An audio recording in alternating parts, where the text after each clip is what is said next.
दास्यभक्तीतून समर्थ सख्यभक्तीकडे जातात. सख्यभक्तीला स्पर्श करायच्या आधी आणखी थोडा दास्याचा अर्थ पाहू, चालेल ना? आणि मग सख्यभक्तीकडे वळूया.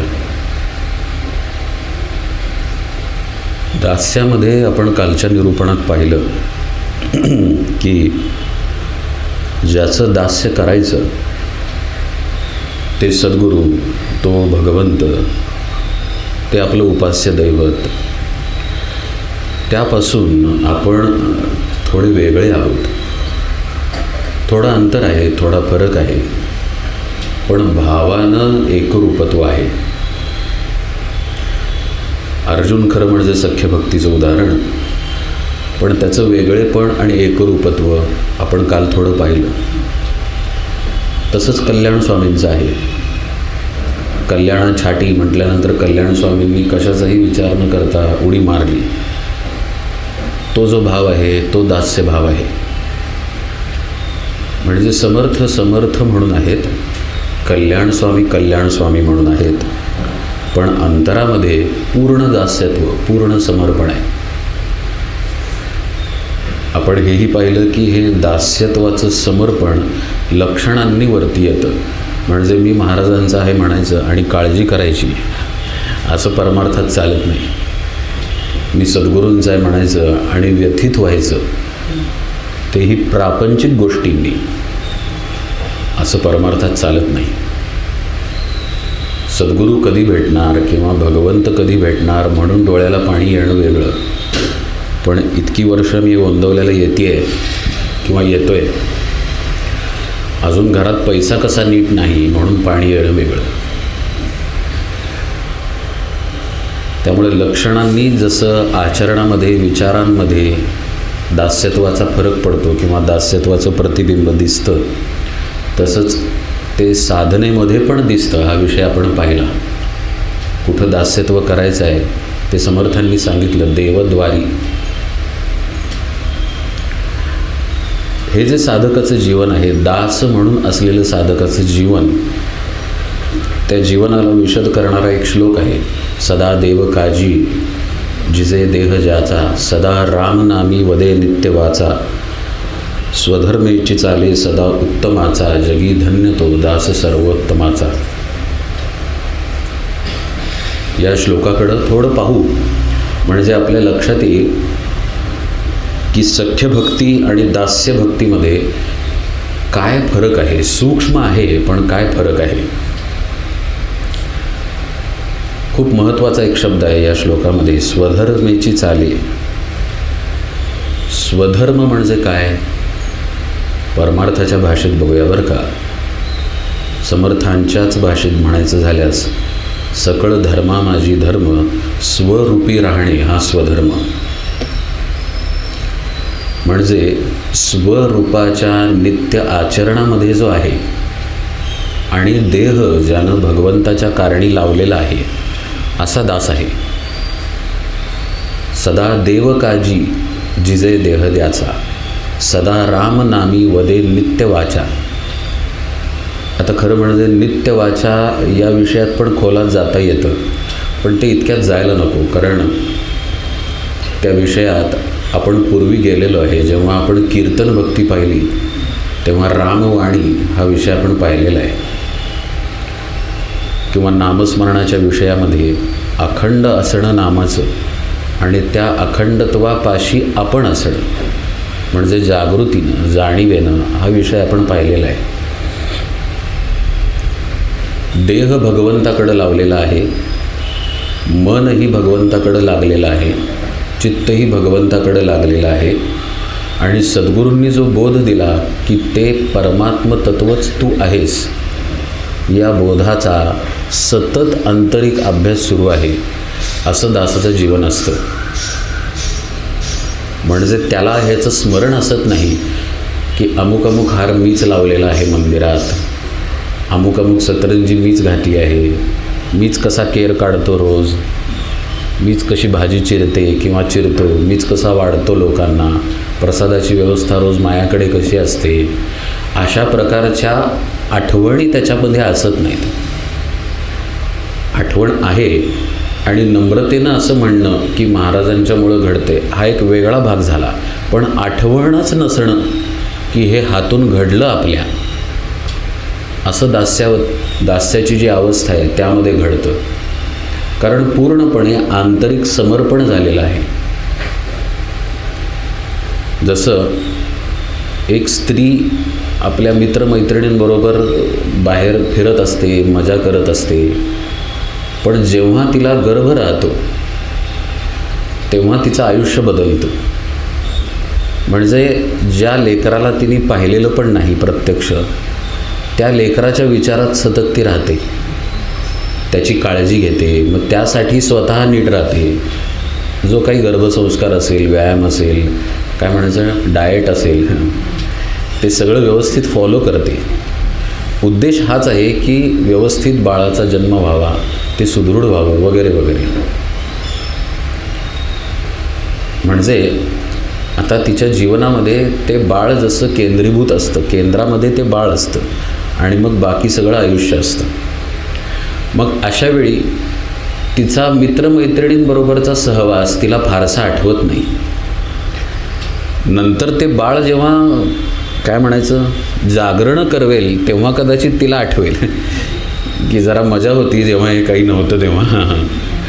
पण जोपर्यंत बाळ झालेलं नाही तोपर्यंत त्याच व्यवधानात ती असते. आपलं बाळ, आपण, आपली तब्येत, आपला व्यायाम, बाकी सगळ्या गोष्टींचा विसर पडतो. याचा अर्थ असा की ज्या गोष्टी वापरून आपण सगळी कर्मे करत असतो, जसं की आपलं मन, आपलं शरीर, आपली बुद्धी, ही साधनं आहेत ना आपल्याजवळ. समजा आता महाराजांना कोणीतरी हा हार घातलेला आहे किंवा कुणीतरी इथं मगाशी दासबोधाच्या पोथीला हार घातला. इथले नेहमीचे आजोबा आहेत, ज्येष्ठ आहेत, त्यांनी हार घातला. तो घालत असताना त्या आजोबांनी काय वापरलं? देह वापरला, बुद्धी वापरली, मन वापरलं. इथं दासबोध आहे म्हटल्यानंतर इथं हार नाही ना घातला.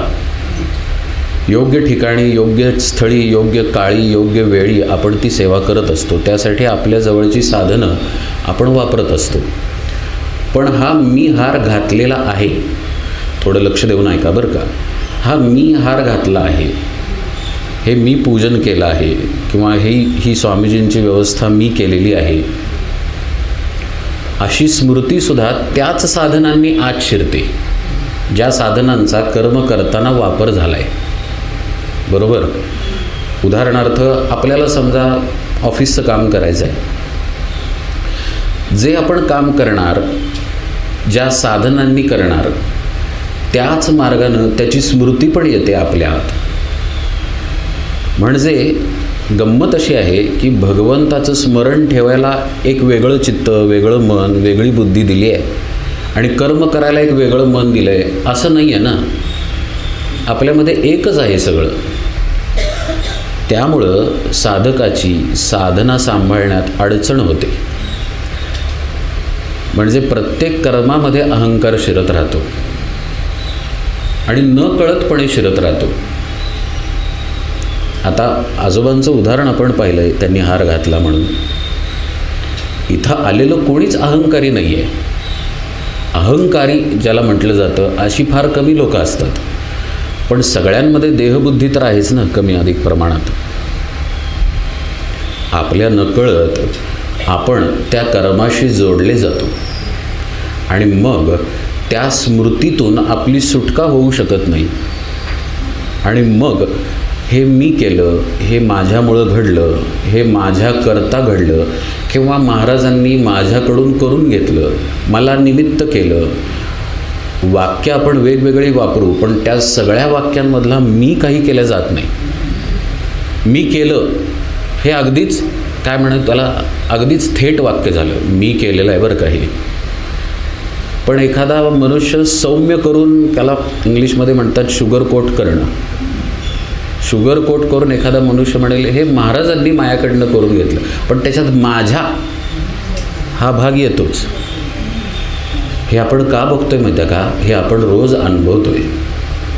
महाराजांची प्रवचनं ऐकताना हे बाजूला टाकायचं आहे याचाही विचार आपल्यामध्ये आहे. आणि अशासाठी हे पाहतोय आपण की हे माझं, माझ्याकडून, माझ्याकरता, मी हे दासाच्या ठिकाणी असत नाही. याकरता आपण ही स्थिती पाहतोय. म्हणजे मगाशी कल्याण स्वामींचा उल्लेख केला. कल्याणात छाटी म्हटल्यानंतर त्यांनी उडी मारली. तसाच आणखी एक प्रसंग आहे कल्याण स्वामींचा. परीक्षा पाहण्यासाठी काय होतं माहिती आहे का, काही शिष्य झाले आणि काहींचे काही झाले. म्हणजे 2-4 आहेत तोपर्यंत ठीक आहे, तरीसुद्धा अडचण असते गुरूंना. पण समजा 2-4 शिष्यांचे 40 झाले, 400 झाले, 4000 झाले, तर असं असणारच ना की थोडे शिष्य गुरूंच्या जवळ असणार, सगळेच कसे कायम जवळ राहतील. आता प्रत्येकजण इथं असलेला म्हणायला लागला, नाही नाही दासबोधाला मीच हार घालणार, तर तो हार तुटून जाईल. घालावं कोणाला तरी एकालाच लागेल ना. परवा स्वामीजी आलेले, त्यांचा आपण सत्कार केला, शाल घातली त्यांच्यावरती, तर त्यांनी घातली. नाही मला पण घालायचे, मला पण घालायचे, असं सगळ्यांनी म्हणून कसं चालेल. त्यामुळं कुणीतरी गुरूंच्या जवळ असतं. याचा अर्थ गुरु फक्त त्याच्याच जवळ असतात असं असत नाही. गुरु सगळ्यांच्या जवळ असतात. पण ज्याची दृष्टी दूषित आहे, जो बहिर्मुख आहे, मुख्यतः सद्गुरूंनी दिलेल्या नामाकडं, साधनेकडं ज्याचं चित्त नाही, त्याच्या दृष्टीला दोष दिसायला लागतात. अरे मी का नाही इथं सेवेला, मी का नाही पाहायला, मी का नाही अमुक गोष्ट करायला, असं वाटायला लागतं. आणि त्यातून असूया निर्माण होते. शिष्याशिष्यांमधलं चाललं आहे बरं का. मग एक दुसऱ्यांची निंदा सुरू होते की हा असाच आहे, मग जरा सद्गुरूंच्या खूप जवळ करतो, त्यांना गूळ लावतो, म्हणून त्याच्यावरती जास्त प्रेम करतात सद्गुरू. असे प्रकार समर्थांच्या काळात पण घडले.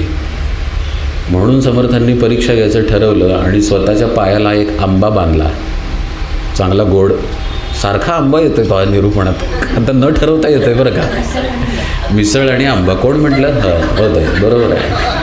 अरे हे न ठरवता येतं आहे, क्षमा करा, पण गोष्टीत खरंच आंबा आहे.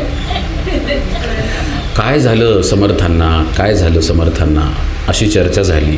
समर्थ कणत बसले आणि वैद्यांना बोलावलं. मग शिष्यांनी, वैद्य आत आले. समर्थ वैद्यांना म्हणाले दार लावून घ्या. वैद्यांना म्हणाले हे काही नाही आहे, ही परीक्षा आहे, मी सांगतो ते जाऊन बाहेर बोलायचं. वैद्य म्हणाले ठीक आहे. खोलीच्या बाहेर वैद्य गेले आणि म्हणाले की हे काहीतरी विष आहे, विषारी जखम आहे, त्याला एक शब्द आहे तो लक्षात येत नाही आहे. गळू झालेला बरोबर आहे, पण त्या गळूचं एक वैशिष्ट्य पण नमूद केलेलं आहे, ते आठवेना आत्ता. असो, पण इत्यर्थ असा की ही जखम, हा गळू कोण चोखेल तो मरेल, पण समर्थांच्या तब्येतीला आराम पडेल, असं वैद्य म्हणाले बाहेर जाऊन. आणि कोणी धजावलं नाही. एकटे कल्याण स्वामी तयार झाले. ही गोष्ट सगळ्यांना माहिती आहे. सगळ्यांना माहिती आहे बरं का की श्री महाराज नैमिषारण्यात निघाले तेव्हा रामरायांच्या डोळ्यातून पाणी आलं. सगळ्यांना माहीत आहे. त्यांनी जळते निखारे खाल्ले, तिखटाचे लाडू खाल्ले, सगळ्यांना माहीत आहे. त्यांनी लहानपणी घर सोडलं, पण ते सारखं सारखं ऐकलं की आपलं चित्त शुद्ध होतं. सारखं सारखं ऐकलं की चित्त शुद्ध होतं. आता भागवत कथा करतो ना किंवा ठेवतं ना कोणी, काय आहे भागवतात, तेच आहे ना, पण चित्तशुद्धी होते. भगवान श्रीकृष्ण इकडून इकडे गेले, तिकडून तिकडे गेले, तेच ऐकायचं.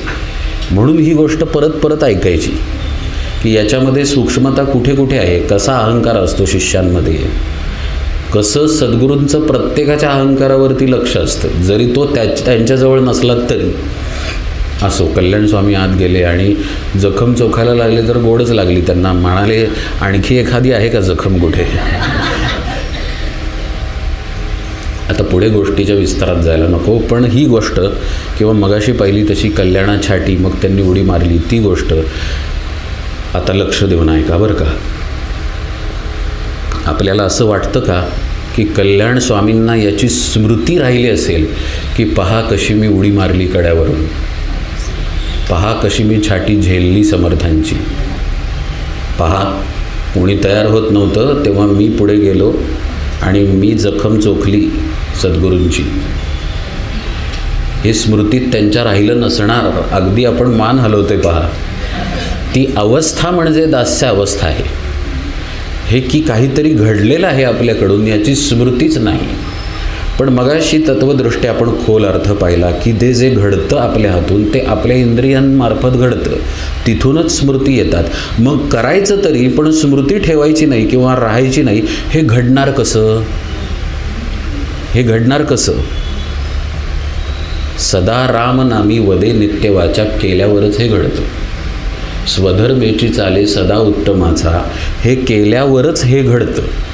जर आपण सदा रामनामी वदे नित्य वाचा असं राहिलो नाही तर आपल्या कर्मांमधून कर्मांची स्मृती बनणार. त्या प्रत्येक कर्मामध्ये कर्ताभाव राहणार. जरी आपण वाक्य वाचलं महाराजांचं की राम करता राम करता राम करता, नाही, साधना नसेल तर त्या वाक्याचा काहीही उपयोग होणार नाही.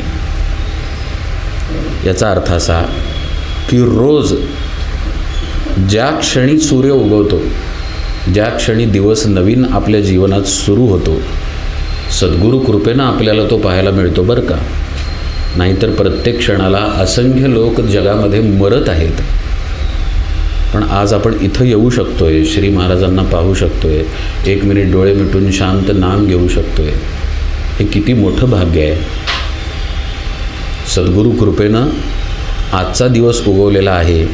तर जो दिवस उगवलेला आहे त्या दिवसामध्ये कमीत कमी 1.5 ते 2 तास, याच्यापेक्षा कमी वेळ नाही बरं का. म्हणजे याच्यात कन्सेशन नाही. आपण जेवायला बसल्यानंतर आवडीचा पदार्थ असेल तर कन्सेशन करतो का? तिथे मारतो ना आडवा हात. परत आता पदार्थांची नावं घेत नाही. म्हणजे भोगांची वेळ येते त्यावेळी आपण असं म्हणत नाही जरा थोडेच भोगूया. नाही, आपण मनसोक्त भोग भोगतो. त्यामुळे साधनेमध्ये कन्सेशन नाही. कमीत कमी 1.5 ते 2 तास उगवलेल्या दिवसामध्ये जर शांत नामाची किंवा ध्यानाची साधना घडत असेल तरच ही दास्य स्थिती येऊ शकेल, अन्यथा येणार नाही. यामध्ये काम करता करताना घेतलेलं नाम धरायचं नाही. कुठलंही काम, आता त्या कामांची यादी देत बसत नाही. सतरंजा गोळा करण्यापासून बरे स्वयंपाक वगैरे वगैरे, यात काम करता करता घेतलेलं नाम नाही येत. आलं लक्षात? यात कानात काहीतरी चालू आहे, रामनामाचा जप, हेडफोन लावून आणि मग बसलो आहे, असलं काही या जपात येत नाही. आपल्या इंद्रियांची सगळी कामं बंद केली आहेत आपण आणि फक्त लक्ष नामाकडं केंद्रित केलं आहे. अशी नामाची बैठक रोज 1.5 ते 2 तास पाहिजे.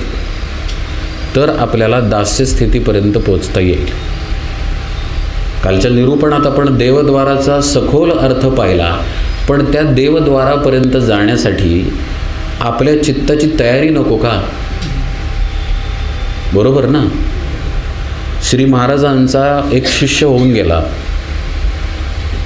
त्या शिष्याचं नाव त्यांच्या चरित्रामध्ये आहे, आठवत नाही आहे. पण श्री महाराजांचं नाव म्हणजे समजा ब्रह्मचैतन्य असं असेल तर ते कानावर जरी पडलं तरी तो रडायला लागायचा. ऐकू जरी आलं कुठून महाराजांचं नाव तरी त्याला रडणं सहन व्हायचं नाही. ही दशा चित्तशुद्धीनं येते ना.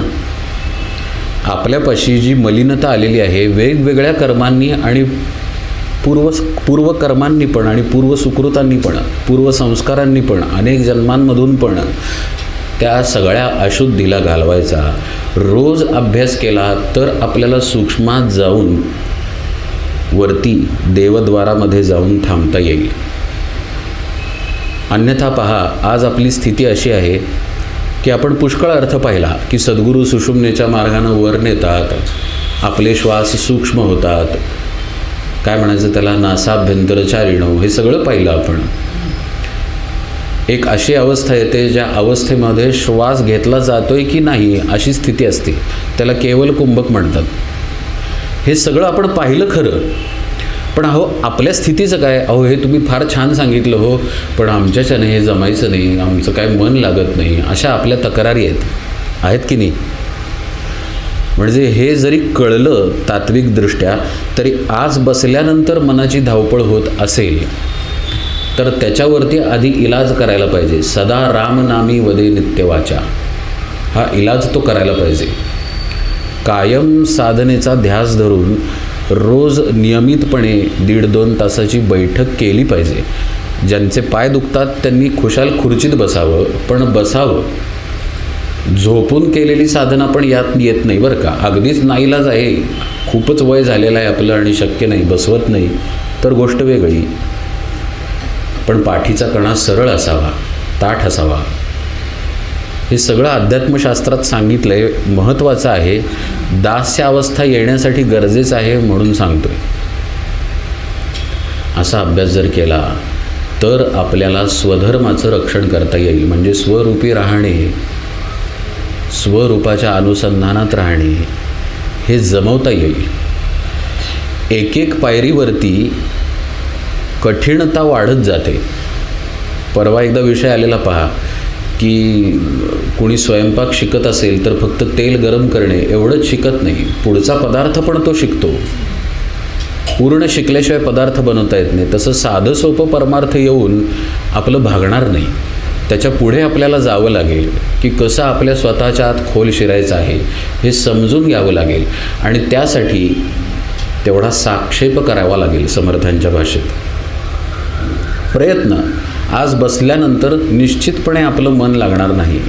त्याची कबुली भगवंतांनी गीतेत दिलेलीच आहे. असंशयम महाबाहो मनो दुर्निग्रहम चलम अभ्यासेन तु कौंतेय वैराग्येण च गृह्यते. मन हे हटवादीच आहे हे भगवंतच म्हणतात अर्जुनाला. कारण अर्जुनानं तक्रार केली की मन काही ताब्यात येत नाही. म्हणून परवा निरूपणात आपण पाहिलं की या मनाचा फार गवगवा करू नये की ते अशांत आहे वगैरे वगैरे. ते गृहीतच आहे अशांत आहे, ठीक आहे अशांत आहे, पण आपल्या सद्गुरूंची शक्ती, आपल्या नामाची शक्ती त्या मनापेक्षा कित्येक पटींनी जास्त आहे. हा भाव दृढ धरून आपली अभ्यासाची वाट सोडू नये. ती जर वाट आपण दृढ धरली तर मग हळूहळू आपण खोल शिरतो साधनेमध्ये आणि स्वधर्म या ठिकाणी स्थिर राहायला शिकतो. स्वधर्मेची चाले सदा उत्तमाचा, जगी धन्य तो दास सर्वोत्तमाचा. हे दास्यत्व आपल्या आत्मभावाचंच दास्यत्व आहे, आपल्या सद्गुरूंचं दास्यत्व आहे. आणि ते वृत्तीनं, चित्तानं, मनानं घडावं लागतं. तिथं मन मुरावं लागतं. या दास्यत्वाची परिणती आता सख्य भक्तीमध्ये होते. सख्य म्हणजे काय? एकमेकांबद्दल असलेला जिव्हाळा, एकमेकांबद्दल असलेलं प्रेम, एकमेकांबद्दल असलेली ओढ. बरोबर आहे ना? पण हे प्रेम वैषयिक प्रेम नाही बरं का. हे अत्यंत जवळीक असलेलं, पावित्र्य असलेलं आणि एकरूपत्वानं प्रगट झालेलं प्रेम आहे. उदाहरण द्यायचं झाल्यास, सद्गुरू बसलेले असतात, बोलत असतात कुणाशी तरी. सद्गुरूंना तहान लागते, ते बोलत नाहीत तहान लागली आहे, पण शिष्याला कळतं की सद्गुरूंना तहान लागली आहे. आता हे कुठून कळलं? इतकी जवळीक आलेली आहे की त्यांना तहान लागली हे त्यांनी सांगायची गरजच नाही. याला कळतं की सद्गुरूंना तहान लागलेली आहे आणि मग तो त्यांना पाणी देतो. एक उदाहरण सांगितलं मी की कशी जवळीक वाढत जाते. याचा तार्किक बुद्धीनं कोणी विपर्यास पण करू शकतो बरं का. जे तर्कट असतात, तुका म्हणे टाका तार्किकांचा संघ, असं तुकाराम महाराजांनी सांगून ठेवलं आहे. तर्क गरजेचं आहे परमार्थामध्ये, पण प्रमाणापेक्षा जास्त नाही. एकदा कळलं, एकदा पटलं की सद्गुरूंवरती पूर्ण विश्वास ठेवून त्यांना शरण जावं. असो, तो विषय नाही. तार्किकतेनं याचा एक विपर्यास करता येतो. आहा, बरं आहे ती, म्हणजे या शिष्याबरोबर जुळतं आहे जास्त सद्गुरूंचं, म्हणजे सद्गुरू कसे झाले? पक्षपाती झाले. अहो, ते सगळ्यांवरती सारखं प्रेम करतात ना, मग आमच्यावरती का करत नाही आहेत इतकं? हा आपला अहंकार बोलत असतो बरं का. पण अहो, सद्गुरू ज्या स्थितीमध्ये आहेत ती स्थिती कशी आहे? सच्चिदानंद ही ती स्थिती आहे, बरोबर? ब्रह्मानंदम परमसुखदम अशा स्थितीमध्ये ते आहेत, म्हणजे आत्मस्थितीमध्ये ते आहेत, थोडक्यात सांगायचं झाल्यास. आता आपल्या जिव्हाळ्याचे अनेक मित्र आहेत, मैत्रिणी आहेत, ओळखीचे लोक आहेत, पण इथं नेणे घाटावरती एकत्र बसायला जे आलेले आहेत तेच आपल्याला दिसतात ना. तिथं आलेल्यांशी आपण बोलतो ना. तुमची कुठली तरी सोलापूरची मैत्रीण असेल, खूप जिव्हाळ्याची आहे, पण ती आत्ता इथे नाही ना. मग इथे ती मला दिसत नाही, मग मला तिच्याशी बोलता येत नाही, मग माझा तिच्याशी व्यवहार होत नाही. तुमच्या लक्षात येते का? दृष्टांत लक्षात येतो आहे का? सद्गुरू ज्या स्थितीमध्ये आहेत त्या स्थितीमध्ये जाण्याचा ज्याचा अभ्यास प्रकर्षानं होतो आहे, हे शब्द महत्त्वाचे आहेत, तीव्रतेनं होतो आहे, त्याच्याबरोबर सद्गुरूंची आपोआपच जवळीक वाढायला लागते. आणि हे सद्गुरू ठरवून करत नाहीत. त्या स्थितीतच तो येत असल्यामुळं, तो म्हणजे तो शिष्य येत असल्यामुळं सद्गुरू अगोदरच तिथे असतात, त्यामुळं ती जवळीक आपोआप घडायला लागते. आणि मग त्या दोघांमध्ये सख्यत्व नैसर्गिकरित्या निर्माण होतं. अतिशय सुंदर आणि अतिशय पवित्र असं हे नातं आहे. सख्यत्व कळायचं असेल तर पुन्हा आपल्या प्रपंचातला आणि दृश्यातला दृष्टांत पाहूया. आपलं सख्यत्व झोपेशी आहे, हां, आपलं सख्यत्व भुकेशी आहे, आपलं सख्यत्व आपल्या शरीराच्या आरामाशी आहे, त्याच्याशी आपलं प्रेम आहे. तिथे काही तडजोड आपण करत नाही. पहा, म्हणजे समजा आपण मित्रांबरोबर गेलो जिथे आपल्या आवडीचा भोग आहे, काय अशा ठिकाणी आपण गेलो, पण आपल्या झोपेची वेळ झाली तर आपण त्या बाबतीत काही हलगर्जीपणा करत नाही. नाही, तुमचं चालू दे, मला झोपायचं आहे असं मनुष्य म्हणतो, बरोबर? म्हणजे इतकं प्रेम त्या गोष्टीबद्दल. असं आपलं प्रेम आपल्यातील विकारांच्या बाबतीत झालेलं आहे. हा विषय पुढे येणार आहे बरं का समासामध्ये. समर्थांनी जीवलगांना टाकायला सांगितलं आहे. ते जीवलग म्हणजे हे विकारच आहेत. तो विषय येईल पुढे निरूपणात. सख्यभक्तीतच आहे. काय घडतं त्या अवस्थेमध्ये गेल्यानंतर साधकाचं याचं विवरण करताना समर्थांनी ते सांगितलं आहे. या जागी जेव्हा सद्गुरूंचं प्रेम, सद्गुरूंचं सगुण रूप, सद्गुरूंचा बोध, सद्गुरूंनी दिलेली साधना, त्यांची वाक्य. आता पहा, आजकाल गोंदवल्यामध्ये श्री महाराजांची बोधवाक्य रोज नव्यानं लावतात, बरोबर आहे ना काका? ती वाक्य म्हणजे पण श्री महाराजच आहेत ना, बरोबर ना? त्यांची वाक्य ती किंवा नामाला बसणं, असं वेगवेगळ्या प्रकारे त्यांचं जे स्वरूप आहे ना, तिथं त्याचं सख्यत्व व्हायला लागतं, तिथं त्याचं प्रेम बसायला लागतं. ती गोष्ट करणं आणि तिथं प्रेम असणं या दोघात अंतर आहे. अण्णा कीर्तनात सांगायचे की प्रेम ज्यानं केलं आहे त्यालाच कळेल प्रेम म्हणजे काय. ते सांगून कसं कळणार? ज्यानं केलं आहे त्यालाच ते समजेल. तिथं पूर्णपणे जिव्हाळा, तिथं आपलं म्हणून वेगळं स्वतःचं स्वार्थरूप काहीही शिल्लक राहिलेलं नसतं. आता आपलं काही वेगळं दास्यभक्तीत सुद्धा शिल्लक राहिलेलं नसतं, पण दास्यभक्तीमध्ये एक आदब असते, एक आदर असतो आणि त्या आदराचं अंतर असतं. ते आदराचं अंतरसुद्धा सख्यभक्तीत नष्ट होतं आणि दोघांची मिठी पडते.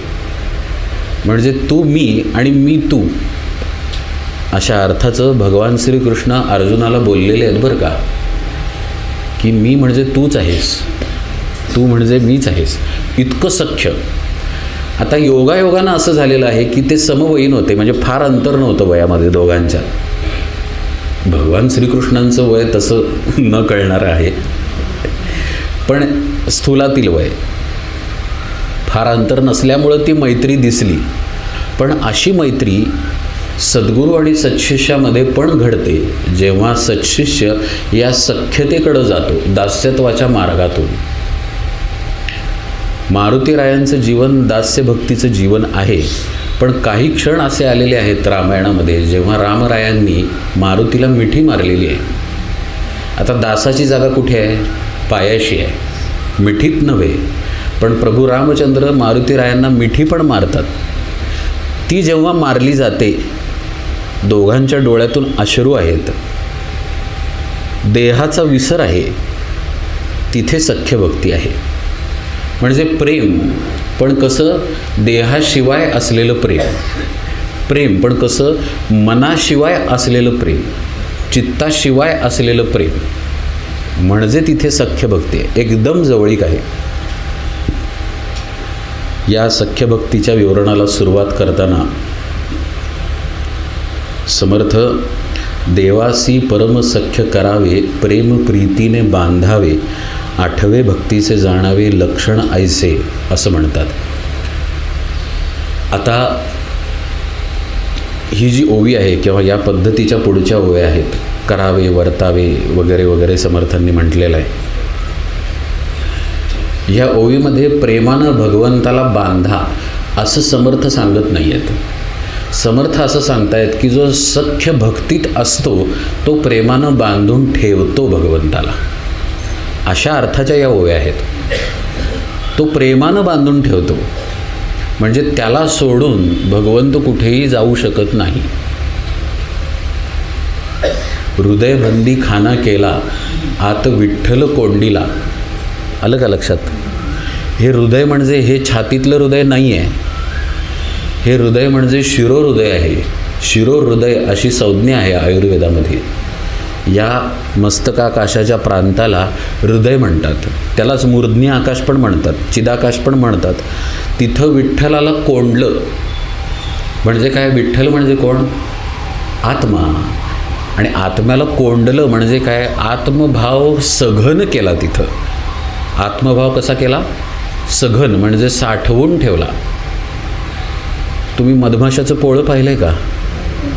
जवळून नाही, जवळून नव्हे, म्हणजे फार जवळून नव्हे, पण बऱ्यापैकी जवळून पाहिलं आहे का? भरपूर भरलेलं जर असेल ते मधानं, तर ते कसं भरलेलं असतं? गच्च भरलेलं असतं, गच्च एकदम.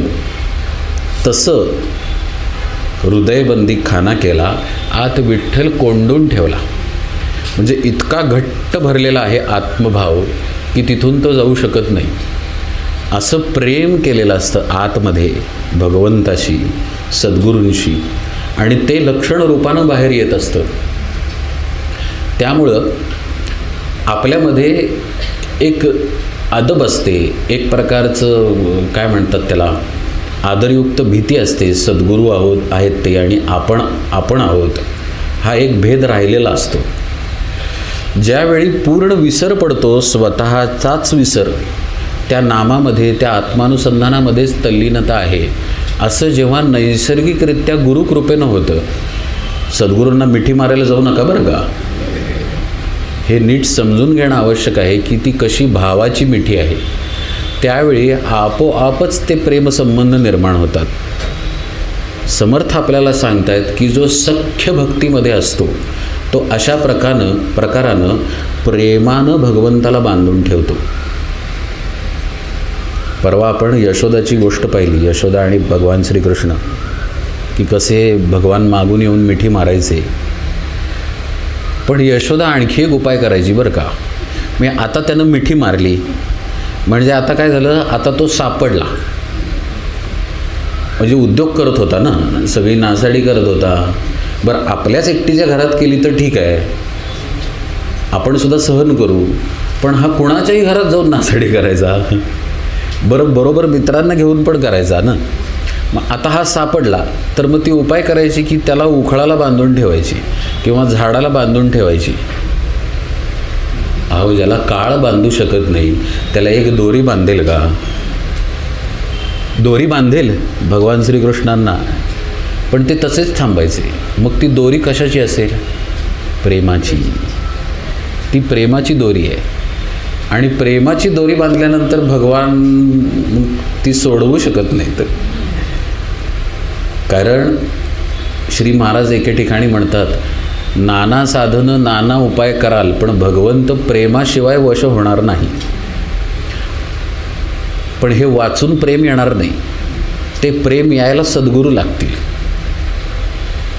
सद्गुरूंमुळेच ते प्रेम येईल, ज्या प्रेमानं भगवंत वश होईल. समर्थ आपल्याला सांगतायत की ती जी प्रेमाची दोरी आहे ना, आत्ता आपण जी पाहिली, सख्य भक्त जो आहे तो सारखं ती प्रेमाची दोरी वळत असतो. त्याच्यापाशी भगवंताचं प्रेम आहे, दुसरं काही नाही त्याच्यापाशी. स्वामीजी म्हणजे स्वामी मकरंदनाथ एके ठिकाणी म्हणतात की त्यांचे सद्गुरू म्हणजे मोठे स्वामीजी स्वामी माधवनाथ हे कोण असतील तर एकच शब्द त्यांच्या आत येतो आणि ते म्हणजे प्रेम. होय ना काका? प्रेम, मूर्तिमंत प्रेमाची मूर्ती म्हणजे मोठे स्वामीजी असं ते म्हणतात. असं सख्य भक्तीत जो आहे तो त्या अभ्यासात राहतो, हे समर्थ आपल्याला सांगतायत. देवासी परमसख्य करावे, प्रेम प्रीतीने बांधावे. बांधावे जेव्हा म्हणतात त्यावेळी बघा तिथं परत कृती आली. तो सारखं ते बांधण्याच्याच चंगामध्ये असतो, प्रयत्नात असतो.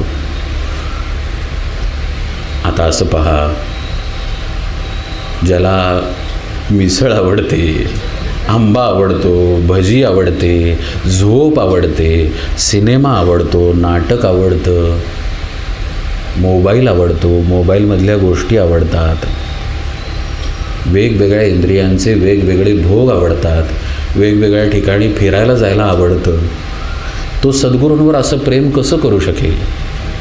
मगाशी आपण पाहिलं आहे, साधनं एकच आहेत आपल्याकडं, वेगळी वेगळी साधनं नाही आहेत. हिल स्टेशनला रमायला वेगळं मन दिलं आहे आणि सद्गुरूंपाशी रमायला वेगळं असं नाही आहे. एकच एक साधन आपल्यापाशी आहे. ती सगळी साधनं त्यानं सद्गुरूंपाशी लावून प्रेमानं त्यांना बांधून टाकलेलं असतं.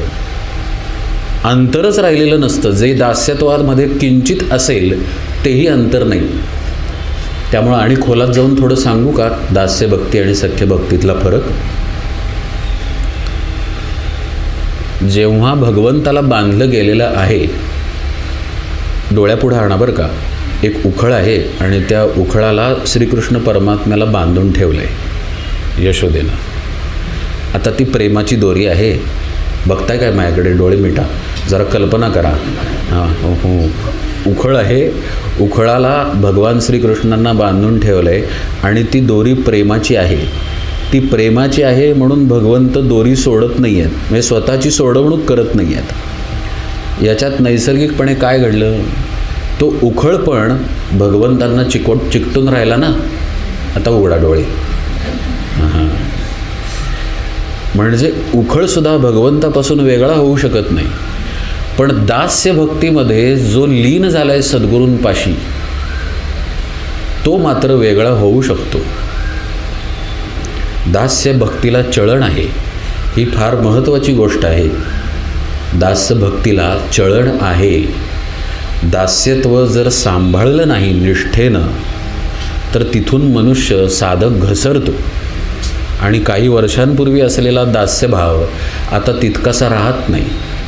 सख्य भक्तीमध्ये असं होत नाही. ती दोरी आहे ना मध्ये. परवाच कुणीतरी नाही, स्वामीजींकडे येणारे एक साधक आहेत पंकज दादा म्हणून, त्यांनी एक गोष्ट सांगितली रामकृष्ण परमहंसांची. रामकृष्ण म्हणायचे की मांजराचं पिल्लू आणि माकडीणीचं पिल्लू याच्यात फरक आहे. माकडीणीचं पिल्लू माकडीणीला धरून राहतं, म्हणजे त्यानं सोडलं माकडीणीला की सुटलं, ते धरून राहतं माकडीणीला. पण मांजराचं पिल्लू मात्र तसं धरत नाही आईला, आईच त्याला धरते, आईच त्याला मानेला पकडते आणि इकडून तिकडे घेऊन जाते. म्हणजे आता ते सुटू म्हटलं तरी सुटू शकत नाही, आईनंच धरलेलं आहे आणि आई तर सोडणार नाही, शक्य नाही. म्हणजे व्यवहारातली आई सोडेल. माकडीणीची एक गोष्ट आहे पहा, तिचं पिलू बुडायला लागलं तर त्याच्या डोक्यावरती उभी राहिली, ते मेलं स्वतः वाचावं म्हणून. ही व्यवहारातली आई कदाचित करू शकेल, सांगता येत नाही. पण सद्गुरुनाथ माझे आई मजला ठाव द्यावा पायी, असे जे आपली आई आहेत सद्गुरू श्री महाराज, ते काय आपल्याला सोडत नाहीत. पण त्यांनी तसं धरायला पाहिजे ना. एक फार सुंदर वाक्य आहे. तुम्ही म्हणता तुम्ही सद्गुरूंचे आहे, पण सद्गुरू म्हणतात का की हा माझा आहे? हां, सख्य जेव्हा घडतं त्यावेळी असं सद्गुरू त्याला धरतात. तिथं तो जो बंध निर्माण झालेला आहे तो इतका घनिष्ठ असतो, इतका जवळचा असतो, इतका प्रेमाचा असतो, इतका आनंददायी आणि अलौकिक दिव्य असतो की खरं तिथं तोही चळत नाहीच. तरी काही प्राक्तनानं काही घटना घडल्या तरीसुद्धा दोघांमध्ये काहीही विभक्ती येऊ शकत नाही. गोरक्षनाथ आणि मच्छिंद्रनाथ यांना असं वाटलं की हे स्त्री राज्यात अडकलेले आहेत. चलो मच्छिंद्र गोरख आया असं तिथं जाऊन ते म्हणायला लागले, पण ते अडकलेले नव्हते. दोघांमधला बंध जातोय की काय असं वाटायला लागलं, पण इतकं प्रेम एकमेकांचं की दोघे एकमेकांपासून वेगळे झालेच नाहीत. तिथं भेद येऊ शकत नाही. ही फार मोठी गोष्ट आहे सख्य भक्तीतली. आणि हा दास्यातला आणि सख्यातला सूक्ष्म असला तरी महत्त्वाचा फरक आहे.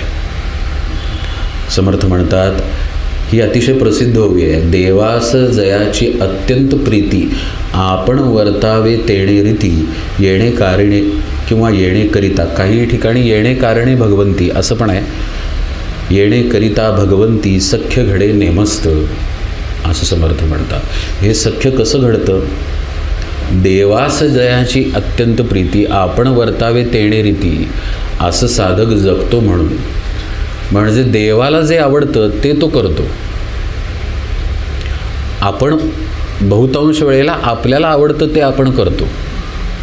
आपण घातलेल्या शर्टपासून पाडलेल्या भांगापर्यंत आपल्याला हवं तसं आपण करतो. देवाला हवं तसं करत नाही आपण. आता इथं बरेच कंगोरे आहेत या विषयाला. खूप खोलात जाऊन बघायचं झालं तर देवाला आवड निवडच नाही आहे, पण त्याकडं आपण नंतर येऊया. पण अहो, माझ्या महाराजांना काय आवडतं हे माहीत असायला महाराजांशी तेवढी जवळीक व्हायला नको का? सद्गुरूंच्या सहवासात जेव्हा शिष्य राहायला लागतो तेव्हा त्यांच्या चालण्या बोलण्यातून वागण्यातून त्यांनी कसं नामाला जपून ठेवलेलं आहे स्वतःपाशी, आत्मबोधाला कसं त्यांनी जपून राखून ठेवलेलं आहे. समर्थ म्हणतात ना, साधू वस्तू होऊन ठेला, संशय ब्रह्मांडाबाहेरी गेला, निश्चय चळेना ऐसा झाला या नावसिद्ध. ते कसे वस्तू होऊन राहिलेले आहेत, कसे निश्चयामध्ये आहेत, हे जेव्हा शिष्याला त्यांच्या संगतीत राहिल्यानंतर कळायला लागतं तेव्हा त्याला सद्गुरूंची आवड कळायला लागते आणि मग त्याप्रमाणे तो वर्तन करायला लागतो. आता या दृष्टांतामध्ये सद्गुरू देहात पाहिजेत, तर अशा प्रकारे सद्गुरूंना जे आवडतं त्या पद्धतीनं तो शिष्य वागेल. पण जे देहात नाहीत, जसे की आत्ता श्री महाराज देहामध्ये नाहीत, पण श्री महाराजांची आवड इथं सगळ्यांना माहिती आहे. काय बरं? नाम. किती पटकन उत्तर आलं पहा. म्हणजे देवास. आता इथं देव म्हणजे कोण? देवास जयाची अत्यंत प्रीती. कशाची प्रीती त्यांना? नामाची. आपण वर्तावे तेणे रीती, म्हणजे आपला आचार कशाचा पाहिजे? नामाचा आचार पाहिजे. आणि नामाचा आचार, नामाची कृती कळल्यानंतर येतो. आचार म्हणजे लोणचं नाही बरं का. आचार म्हणजे आचरण. आणि कृती कळली नामाची की नामाचा आचार सांभाळला जातो. कृती म्हणजे काय? जसं की वरवर नाम घ्यायचं नाही, सखोलतेनं नाम घ्यायचं, सद्गुरूपदी शरण जाऊन नाम घ्यायचं, आपल्या चित्तवृत्ती आवरून नाम घ्यायचं. गंभीर गोष्ट आहे. गांभीर्यानं नामाचा अभ्यास करणं ही नामाची कृती आहे. वरवरचा अर्थ सांगतोय. आणि नामाची कृती प्रत्येक सद्गुरूपदिष्ट साधनेनुसार बदलेल. उदाहरणार्थ सद्गुरू श्वासावरती नाम घ्यायला शिकवतील, तो प्रत्येक नाम तशाच पद्धतीनं श्वासावरती घेईल जसं सद्गुरूंनी सांगितलेलं आहे. ती नामाची कृती झाली. अशा प्रकारे नामाला जो सांभाळतो तो नामाचं वर्तन करू शकतो. आपण वर्तावे तेणे रीती. मग आपलं भगवंताकडं, म्हणजे कोण भगवंत? महाराज, आपले सद्गुरू. मग भगवंताशी सख्य घडू शकतं, अन्यथा घडू शकत नाही. आता थोडं खोलात जाऊया. श्री महाराजांना तसं पाहायला गेल्यास आवड निवड काहीच नाही, कारण श्री महाराज सच्चिदानंद स्वरूप आहेत. त्यांनी सांगितलं की नामच मला आवडतं, ते शिष्यांना सांगितलं. पण आता खोलातला अर्थ पाहतोय ना, स्थिती स्वरूपानं महाराज कसे आहेत तर आत्मस्थ आहेत, जसे सगळे संत असतात तसे आहेत. म्हणजे तिथे जी आवड आहे ती मला जपायची असेल तर आत्म्याच्या ठिकाणी एकच आवड आहे, आणि ती म्हणजे शुद्ध अस्तित्वाची. शुद्ध अस्तित्व भावाशिवाय आत्म्यापाशी दुसरं काही नाही. तोच एक शुद्ध भाव तिथे आहे. याचा अर्थ असा की आपल्याला आपल्या शुद्ध अस्तित्व भावामध्ये जाऊन तिथं स्थिर राहावं लागेल, तर ते वर्तन आपल्याच्यानं घडेल. ज्या वर्तनानं भगवंताशी म्हणजेच आत्मस्वरूपाशी सख्यत्व येईल. आता सख्यत्वाचा अर्थ दृष्टांतांनी आपण पाहिला, पण हा आपल्या स्वरूपाशी असणारा सख्यत्वाचा अर्थ इथल्या म्हणजे नेने घाटावरच्या मंदिराच्या दृष्टांतानं आपण पाहूया. इथे हा दरवाजा आहे पहा. ज्या एका हॉलमध्ये महाराजांची मूर्ती ठेवली आहे त्या हॉलला एक दरवाजा आहे, मग अंगण आहे, आणि मग अंगणाला एक दरवाजा आहे, बरोबर. तसं जिथं महाराजांची मूर्ती आहे तिथं आपलं आत्मस्वरूप आहे ज्योतिरूपानं. असं जर मानलं म्हणण्यापेक्षा आपल्या आत तसं स्थित असतं, ते आपल्या आत तसं ते स्थित असतं. अनेक उपनिषदांमध्ये याचा उल्लेख केलेला आहे की आपल्या हृदयाकाशामध्ये ज्योतिरूपानं आत्मा स्थित आहे, ज्या ज्योतीला धूर येत नाही. कबीर एके ठिकाणी म्हणतात, ज्योती नजर नहीं आवे, आत्म ज्योती नजर नहीं आवे, तेल न बत्ती बुझ नहीं जाती, नहीं जागत नहीं सोती. असं कबीर म्हणतात. त्याला तेल लागत नाही, त्याला वात लागत नाही, ती विझतच नाही अशी ज्योत आहे. तर एक उपनिषद सांगतं की ती धुराशिवाय असलेली ज्योत आहे, आणि ती ज्योत आपल्या अंगठ्याचं जे हे वरचं पेर आहे ना, हे वरचं पेर एवढीच ती ज्योत आहे. याचा उल्लेख तुकाराम महाराज करतात, तया दिसे रूप अंगुष्ठ प्रमाण, अनुभवी खूण जाणती ते. पुढं म्हणतात, जाणती ते खूण स्वात्मानुभवी, तुका म्हणे पदवी ज्याची त्याला, ज्याची त्याला पदवी येराला न साजे, संताला उमजे आत्मसुख. आत्मसुख घ्या रे उघडा ज्ञानदृष्टी, वावगी चावटी करू नका, किंवा वावगी चावटी नका करू. चावटी म्हणजे मनाची अनावश्यक हालचाल, वृत्तींची अनावश्यक हालचाल म्हणजे चावटी. वावगी चावटी नका करू, नका करू काही संत संग धरा, पूर्वीचा हा दोरा उगवेल. तुकाराम महाराज म्हणतात, काही न करता संत संग धरा म्हणजेच आपण म्हणून काही न उरता महाराजांच्या पशी राहा, सद्गुरूंपशी राहा. आत्तापर्यंत निरूपणात पाहिलेला सगळा अर्थ, पूर्वीचा हा दोरा उगवेल, उगवेल प्रारब्ध संत संगे करुनी, असंही तुकाराम महाराज पुढे म्हणतात.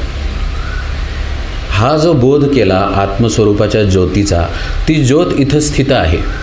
पण इथे जो हॉल आहे त्याला एक दरवाजा आहे ना, म्हणजे या अंगणाच्या दरवाजात आलो तरी आपण महाराजांच्या स्थानी आलो, बरोबर.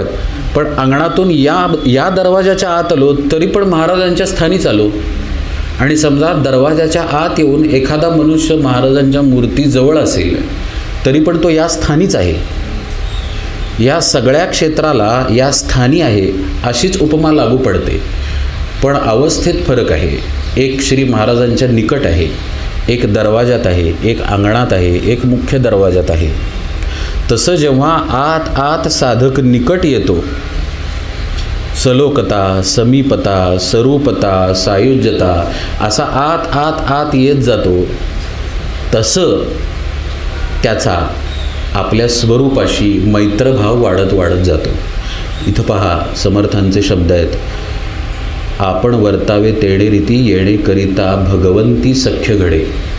म्हणजे ज्या हॉलमध्ये महाराजांची मूर्ती आहे त्या हॉलच्या दरवाजात महाराजांबरोबर सख्य नाही आहे, पण महाराजांच्या अगदी निज निकट गेल्यानंतर, निज निकट फार सुंदर शब्द आहे, महाराजांच्या निज निकट गेल्यानंतर तिथं सख्य आहे. पण मंदिराच्या दरवाजात पण महाराजांपाशीच आहे, आपण अंगणात पण महाराजांपाशीच आहे. तसं स्वरूपाच्या स्थितीपर्यंतच आहे आपण जात. साधन मार्गानं.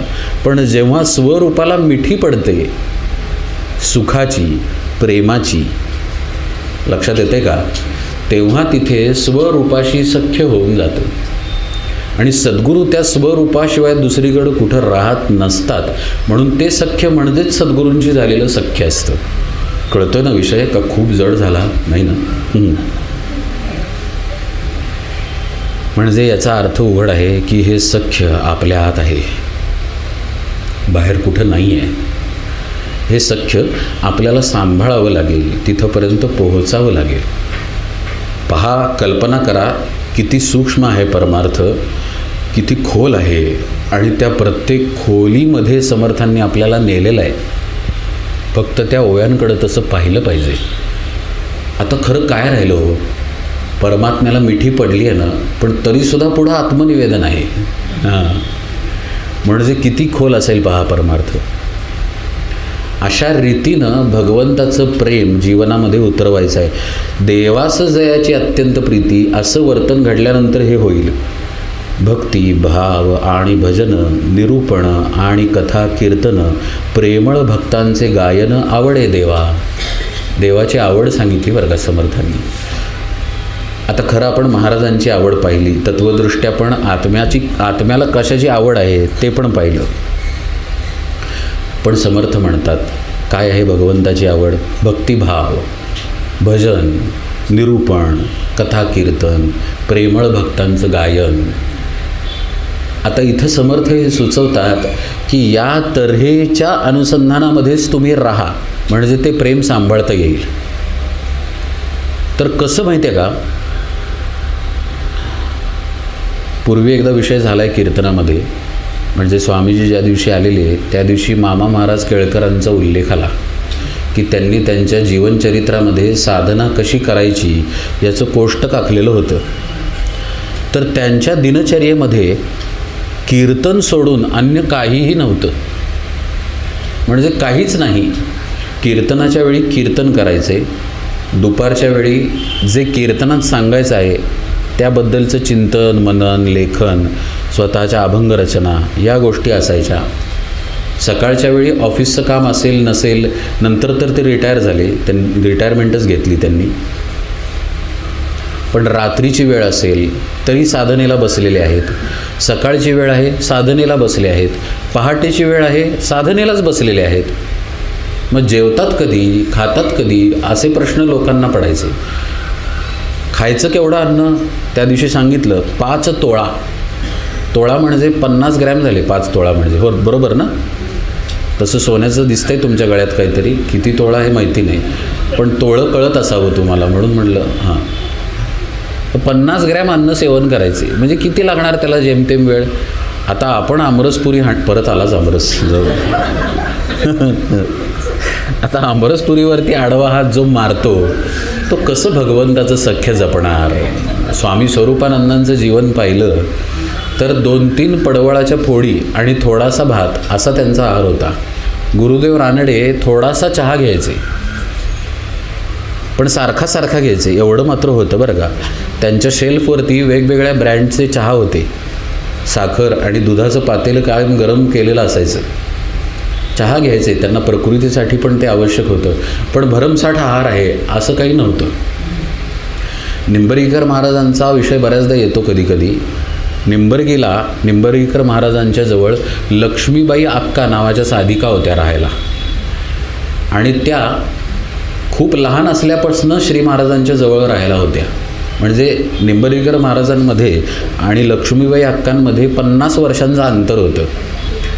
पण ते सद्गुरू होते लक्ष्मीबाई अक्कांचे, आणि या अक्का, लक्ष्मीबाई अक्का सगळी कामं करायच्या.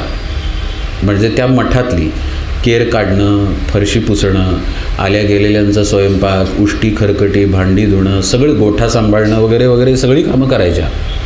आणि ती कामं करताना वेळ कसा मिळणार ना साधनेला? मग त्या रात्रभर साधनेला बसायच्या, म्हणजे 9 ते 10 तास साधन करायच्या. रात्रीची झोप नाही बरं का, काही पित्तानं फोडबीड आले नाहीत त्यांना. रात्रभर साधना करायच्या आणि जेवायच्या किती? फक्त 1 भाकरी खायच्या.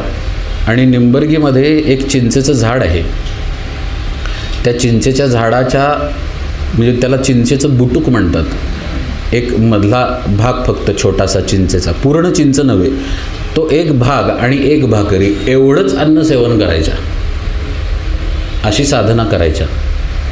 असो, सांगायचा मुद्दा असा की पूर्ण जीवन त्या साधनेला वाहिलेलं असतं, पूर्ण जीवन.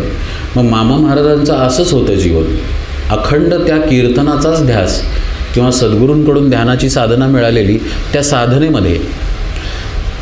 त्यामुळे एका गृहस्थांना विचार आला की हे रात्री सरी साधना करतात का, आपण पाहायला जाऊया.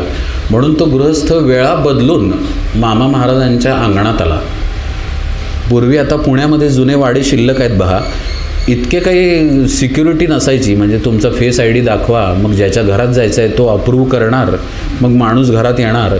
पूर्वीच्या काळी असलं कुठलं हो, दरवाजे उघडे असायचे, बऱ्याचदा अंगण उघडं असायचं. तर एकदा तो गृहस्थ मामा महाराज काय करतायत बघायला रात्री 11 वाजता आला. तर अंगणामध्ये मोठा दगड होता, त्या दगडावरती मामा महाराज फक्त धोतर घातलेलं आणि उघडे ध्यानाला बसलेले होते. दुसऱ्या दिवशी तो मध्यरात्री 2 वाजता आला, तसेच दिसले मामा महाराज ध्यानाला बसलेले. एकदा 4 वाजता आला, एकदा 1 वाजता आला, अशा वेळा पालटून बऱ्याचदा आला, पण मामा महाराज ध्यानाला बसलेलेच दिसले. दुसरं काही घडतंय तिथे असं दिसलं नाही. याचा अर्थ असा की पूर्ण जीवन जसं समर्पित झालेलं आहे तसं केल्याशिवाय त्या भगवंताशी सख्यत्व घडू शकत नाही. असं केलेले लोक आहेत, महात्मे झालेले आहेत, आजही आहेत. फक्त आपला विश्वास पाहिजे, आपण हे करू शकतो, या मार्गावरती राहू शकतो. परमपूज्य आईसाहेब होऊन गेल्या. आईसाहेब म्हणजे मामा देशपांडे म्हणून जे होऊन गेले, गोवणी महाराजांच्या परंपरेतले, त्यांच्या मातोश्री. तर मामा देशपांडे एके ठिकाणी म्हणतात की माझ्या आईला मी झोपलेलं पाहिलंच नाही. एकतर काम करताना पाहिलं, नाहीतर रात्री मध्यरात्री कधी जाग आली तर आई नामस्मरणाला बसली आहे, ध्यानाला बसली आहे, नाहीतर झोप येते आहे म्हणून चालत चालत नामस्मरण करते आहे. झोपली आहे आई असं मी पाहिलंच नाही, म्हणाले मामासाहेब देशपांडे. म्हणजे अशी जीवनं असतात, घडवली तर घडतात. घडल्यानंतर आपण त्या जीवनांना देवत्व देतो. केलेल्या तपश्चर्येनंतर ते देवत्व दिलेलं असतं. परमार्थातलं उदाहरण नाही, व्यवहारातलं प्रपंचातलं उदाहरण देतो, पण मुद्दा कळेल म्हणून हे उदाहरण देतो. सचिन तेंडुलकरचं काय, हर्षा भोगले सगळ्यांना माहीत असेल ना, क्रिकेट कॉमेंटेटर.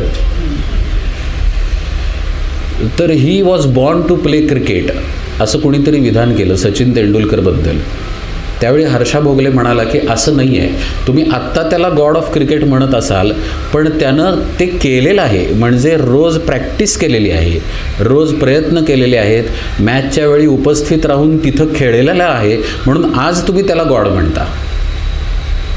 झालं प्रापंचिक उदाहरण. आज आपण श्री महाराजांना संत म्हणतो, पण श्री महाराजांचा साधनकाल पाहणं पण आवश्यक आहे.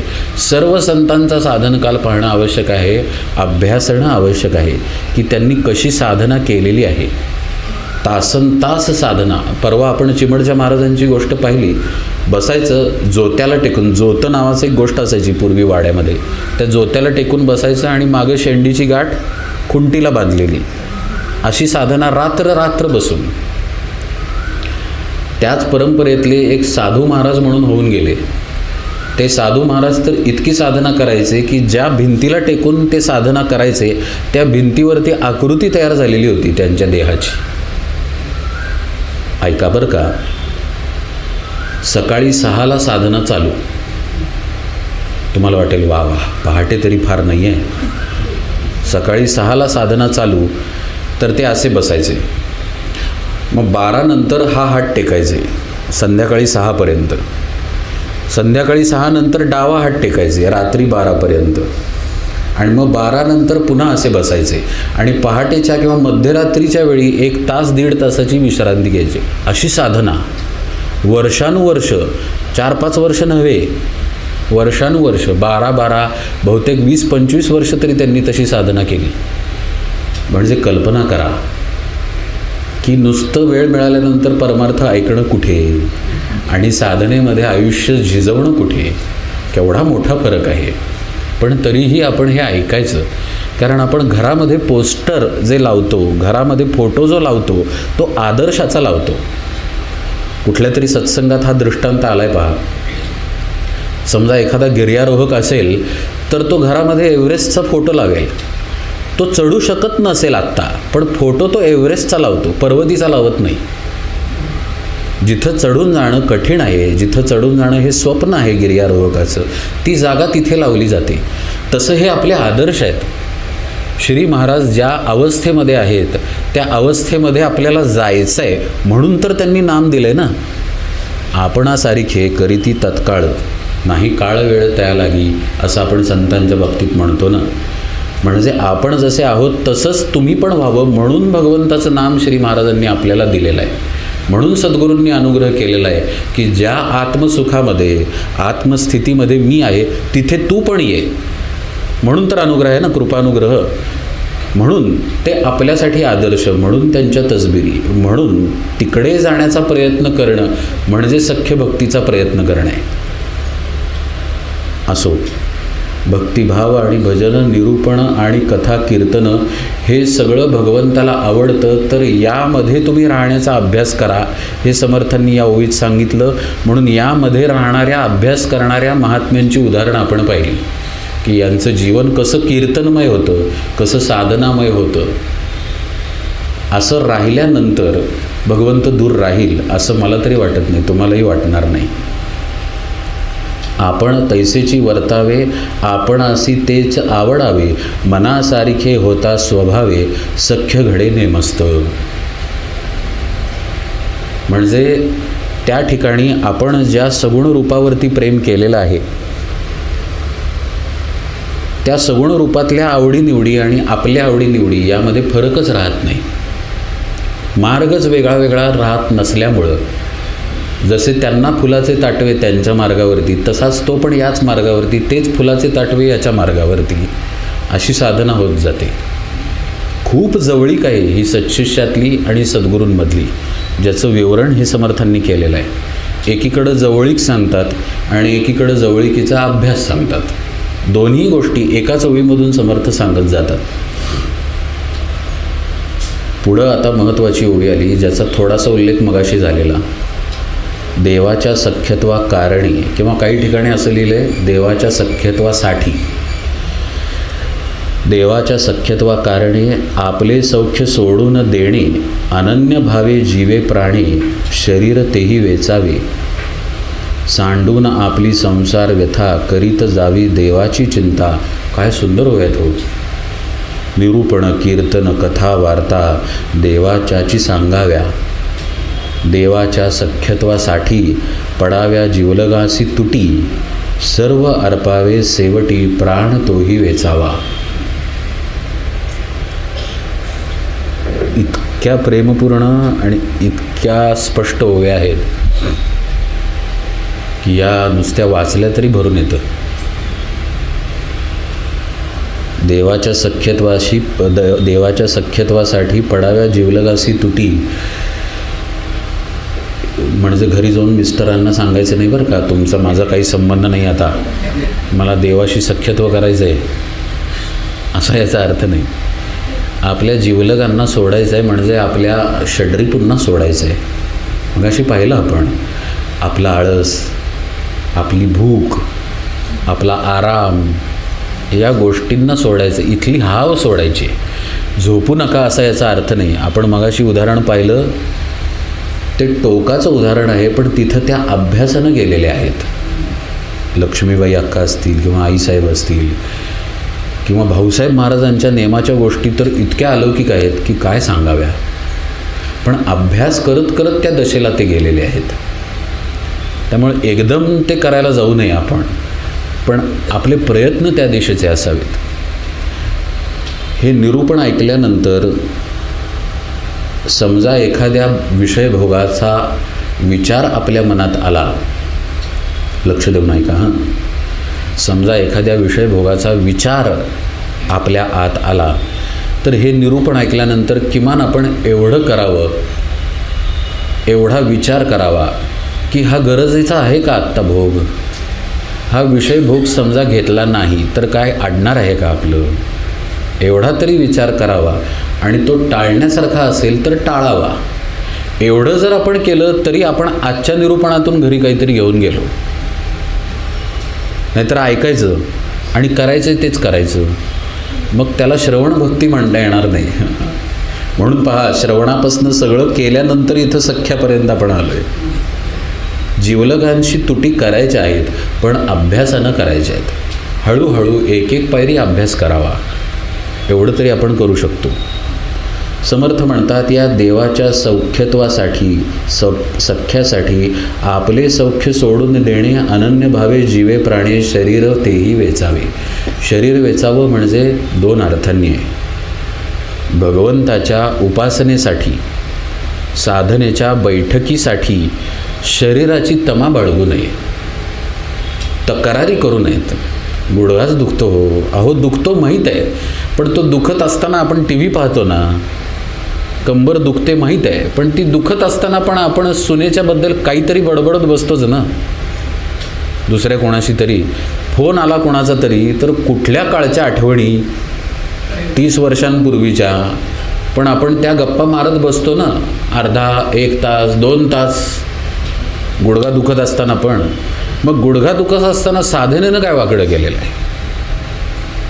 त्यामुळे शरीराची तमा न बाळगता साधनेमध्ये राहिलं पाहिजे. पुन्हा पहा, इथं टोकाचं उदाहरण आहे. कल्याण स्वामींनी त्यांच्या देहाची तमा बाळगली असती तर ते उडी मारू शकले नसते छाटी म्हटल्यानंतर, पण ती अवस्था होती हे आपण पाहिलं.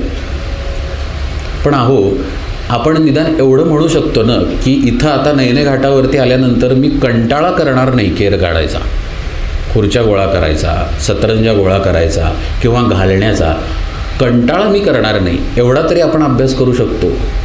हा याचा प्राथमिक स्वरूपातला अर्थ आहे. हा अभ्याससुद्धा पुष्कळ काही आपल्याला शिकवतो. तुम्हाला खरं सांगू का? अगदी खरं. समजा आजपर्यंत आपण आपल्या शरीराचा, देहाचा विचार करून सद्गुरूंच्या स्थानी जात असू आणि एक दिवस आपण ठरवलं की याचा विचार करायचा नाही, आज पडेल ते काम करायचं. हा प्रयोग करून पहा बरं का तुम्ही. नुसतं ऐकण्यावारी नेऊ नका, हा प्रयोग करून पहा. आजपर्यंत जर आपल्याला असं वाटलं असेल की कशाला ते काम करावं, उदाहरणार्थ आपण गोंदवल्यात गेलो आहे, दर्शनाच्या रांगेत उभे आहे आणि कुणीतरी येतंय, केर काढतंय, नाही काढतंय, असं काहीतरी सुरू आहे. पण असं जर समजा एखाद्या दिवशी आपण ठरवलं की आपल्या शरीराची तमा न बाळगता पडेल ते काम करायचं आणि असं तुम्ही खरंच केलं, गोंदवलं हे उदाहरण म्हणून सांगितलं, जिथे आपलं सद्गुरूंचं स्थान आहे तिथं, तर तिथं देह झिजत असताना तुम्हाला, आता हे ज्याच्या त्याच्या चित्तशुद्धीवर अवलंबून आहे बरं का, तिथं देह झिजत असताना तुम्हाला आतून आनंदाच्या उकळ्या येतील. अनुभवून पहा. हा ज्याच्या त्याच्या अनुभवाचा प्रश्न आहे. ज्यावेळी तुम्ही गोंदवल्यात वाढताय दुसऱ्याला किंवा कुणीतरी जेवून गेलं, तिथं थोडंसं खरकटं सांडलं, आपण असा भाव धरला की श्री महाराजच जेवून गेलेत बरं का, आता देहाची तमा बाळगायची नाही आहे, आणि मग आपण ते टेबल स्वच्छ करायला लागलो. अहो, ते स्वच्छ करता करता तुमच्या डोळ्यात पाणी येईल आनंदानं, महाराजांच्या कृपेनं. हे देह झिजवण्यामुळं होतं. देह ज्याचा झिजला नाही सद्गुरू सेवेमध्ये, त्याचा परमार्थ कोरडा आहे, त्याच्या परमार्थाला प्रेमाचा ओलावा नाही आहे. तो देह झिजायला पाहिजे. तो जसा नामाच्या बैठकीत झिजायला पाहिजे. म्हणजे काळजी करायची नाही, लगेच पाठ दुखायला लागल्यानंतर काय ॲडमिट करावं लागत नाही. दुखू दे, थोडी दुखू दे, भगवंतासाठी दुखू दे, होऊ दे थोडा त्रास, काही बिघडत नाही. औषध घेऊ नका बरं का, औषधाचे दुष्परिणाम असतात, पेनकिलर वगैरे. पण जसा हा साधनेत झिजवावा लागतो तसं सद्गुरू कार्यामध्ये पण झिजवावा. वेगवेगळ्या कार्यांमध्ये सहभागी होता येतं. सद्गुरूंच्या ठिकाणी मंदिर बांधायचं आहे, अमुक गोष्ट करायची आहे, अमुक यज्ञ आहे, अमुक काही आहे, तमुक आहे, वगैरे वगैरे, तर तिथे वेगवेगळ्या कार्यात झिजता येतं. तर तिथं झिजायला मागं पडू नये. आपल्या देहाचा विचार करून तिथं जर आपण आखडता घेतला स्वतःचा देह, तर आपण चित्तशुद्धीपासून वंचित राहतो. प्रत्येक क्षणाला जेव्हा तुमची केरसुणी फिरते तेव्हा तुमच्या आत पण केरसुणी फिरत असते. हे सद्गुरूंच्या ठिकाणी व्हायला पाहिजे बरं का. भिडेपूल झाडायला जाऊ नका. सद्गुरूंच्या ठिकाणी झाडलोट केली पाहिजे. एक मोठे स्वामी होऊन गेले, मावशी हसतायत, एक मोठे स्वामी होऊन गेले, कर्नाटकाच्या किंवा तमिळनाडूच्या भागात होऊन गेले. लक्ष देऊन ऐका बरं का. ते स्वामी त्या काळी जरा जातपात खूप मानायचे लोक आणि मंदिरात प्रवेश नव्हता. काही जातींना मंदिरात यायला मनाई होती. तर हे मंदिरात जायचे नाहीत. मनाई असल्यामुळं लांब एक झाड होतं, त्या झाडाखाली भगवत चिंतनात रमलेले असायचे. आणि मंदिर होतं विष्णूचं. एक दिवस असा आला की कधीकधी काय होतं, सद्गुरूंना वाटतं की आपल्या शिष्याची कीर्ती व्हावी, आता यानं बाहेर यावं, समाजामध्ये लोकांच्या पुढे यावं. किंवा भगवंताला वाटतं की आता आपला शिष्य कसा आहे हे लोकांना कळावं. तसं भगवंताला वाटलं. याला मनाई करतायत का यायला, आता ह्याचा अधिकार सांगतो. भगवान विष्णू देवळाशी संदर्भात जे कोणी पुजारी होते सगळ्यांच्या स्वप्नात गेले आणि म्हणाले की याला पालखीत बसवून सन्मानानं मंदिरात आणा, नाहीतर तुमचं काही खरं नाही. बोलीभाषेत. काही पुजाऱ्यांना वाटलं भास झाला असेल, दुर्लक्ष केलं. परत स्वप्नात आले, याला पालखीत बसवा आणि सन्मानानं आणा माझ्याजवळ, नाहीतर तुमची काही खैर नाही. ते त्यांना शोधत शोधत गेले. ते बसलेले होते झाडाखाली. ते म्हणाले, मी माझ्या भगवंताची जागा झाडतो, ती केरसुणी तुम्हाला देतो पालखीत ठेवायला. मी बसत नाही म्हणाले पालखीत. ती राम ती केरसुणी त्यांनी पालखीत दिली आणि ती पालखी गेली आणि पालखीच्या मागे ते होते भजन करत करत. एवढं तुम्ही म्हणताय ना पालखी घेऊन जाऊ, जिच्याकडनं सेवा झाली ती ही केरसुणी आहे, तिला ठेवा, मी थांबतो पालखीच्या बाजूला. आणि पालखी आली मंदिरासमोर. सगळ्यांच्या देखत गरुडावर बसून भगवंत आले. त्यांना बोलवलं, ये म्हणाले, शेजारी बसवलं आणि घेऊन गेले. हे करा म्हणतायत समर्थ, नुसतं गोष्टी ऐकू नका चांदोबाच्या. समर्थ म्हणतायत, बघा त्यांचे शब्द पहा, त्यांच्या शब्दांमध्ये त्यांचं अस्तित्व आहे बरं का. या ग्रंथाच्या सुरुवातीला म्हटलं आहे ना, माझी काया आणि वाणी गेली म्हणाल जगत जीवनी, होय ना. हा ग्रंथराज दासबोध माझे स्वरूप स्वतः सिद्ध असं म्हटले ना त्यांनी. यातल्या शब्दांमध्ये समर्थ आहेत बरं का. देवाच्या सख्यत्वा कारणे आपले सौख्य सोडून देणे, अनन्य भावे जीवे प्राणे शरीर तेही वेचावे. हे करणं म्हणजे त्या सख्यत्वाच्या दिशेनं वाटचाल आहे. आपलं सौख्य सोडायला ते सांगतात. आता ज्या महात्म्याची गोष्ट आपण पाहिली कर्नाटकातल्या, की गरुड आला त्यांना घ्यायला, ते साधनेमध्ये त्यांचं सौख्य सोडून बसले कधी काळी. लक्ष देऊन ऐका हां. त्यांचं सौख्य सोडून ते कधी काळी बसले आणि मग जे सौख्य त्यांना मिळालं तेच त्यांचं सौख्य होऊन गेलं. मग आता जे सौख्य सोडून ते बसलेले, त्या सौख्याची आठवणही त्यांच्यापाशी राहिली नाही. अशी अवस्था सख्यभक्तीमध्ये येते. आपल्याला पटेल असं एक प्रपंचातलं उदाहरण आहे. एक मर्यादा संपली वेळेची की आपल्याला ज्या गोष्टींचं प्रेम आहे त्या गोष्टींची आठवण आपोआप यायला लागते. किती वेळ बसणार इथं निरूपण श्रवणाला? अर्धा तास, 2 तास, 2.5 तास, 3 तास, पण 2 तास होत आले की आठवण यायला लागते जिकडं आपलं प्रेम आहे त्याची. म्हणजे आपलं प्रेम एका बाजूला आहे ते तसंच असतं, ते आपण सोडलेलं नसतं आणि भगवंताचं प्रेम धरायचा प्रयत्न करत असतो. समर्थ आपल्याला सांगतायत की तुमचं जिथं प्रेम आहे आत्ता ते सोडा. ते सोडल्याशिवाय तुम्हाला हे धरता येणार नाही. आपल्याला असं वाटत असतं बरं का, साधन कालामध्ये आपल्याला असं वाटत असतं की थोडं हे करतो मग थोडं ते करतो, बिघडलं कुठे काय? थोडं फिरायला जातो मग थोड्या उरलेल्या वेळात नामस्मरण करतो, बिघडलं कुठे? माझी ही आवड जपतो मग नामाची आवड पण जपतो, असं चालत नाही. म्हणजे इथंपर्यंत यायचं असेल तर चालत नाही बरं का. परमार्थ साधना केवळ करमणूक म्हणून आयुष्यात करायची असेल तर काहीही करा, खुशाल करा. त्या व्यक्तीसाठी दासबोध नाहीच आहे. दासबोध ज्याच्यासाठी आहे त्याच्यासाठीचा उपदेश सुरू आहे. काय समर्थ म्हणतात, तुमची जिथं आवड चिकटलेली आहे ती आधी सोडा. ती सोडली तर तुम्हाला आतली आवड धरायचा अभ्यास धरता येईल. वाक्य परत बोलतो बरं का.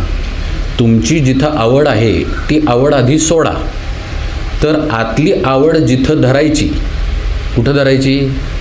साधनेमध्ये, साधनेच्या सखोलतेत आतली आवड धरायची आहे. तिथल्या मार्गावरती तुम्ही येऊ शकाल तुमची बाहेरची आवड सोडली तर. त्यामुळं साधक दशेमध्ये निरूपण श्रवण झाल्यानंतर, कीर्तन श्रवण झाल्यानंतर, अर्थातच सद्गुरूंकडून साधकानं निर्णय घ्यावा की आता या वाटेवरून मी जाणार आहे आणि ज्या अनावश्यक गोष्टी असतील माझ्या सुखाच्या त्यांचा मी त्याग करणार आहे. उदाहरण द्यायचं झालं तर रोज मित्रांबरोबर बाहेर फिरायची सवय असते. मित्र पण हाक मारतात वेळ झाल्यानंतर, फिरायला ये म्हणतात. किंवा वय वाढल्यानंतर फिरता येत नाही पण मनानं फिरता येतच की, बरोबर ना?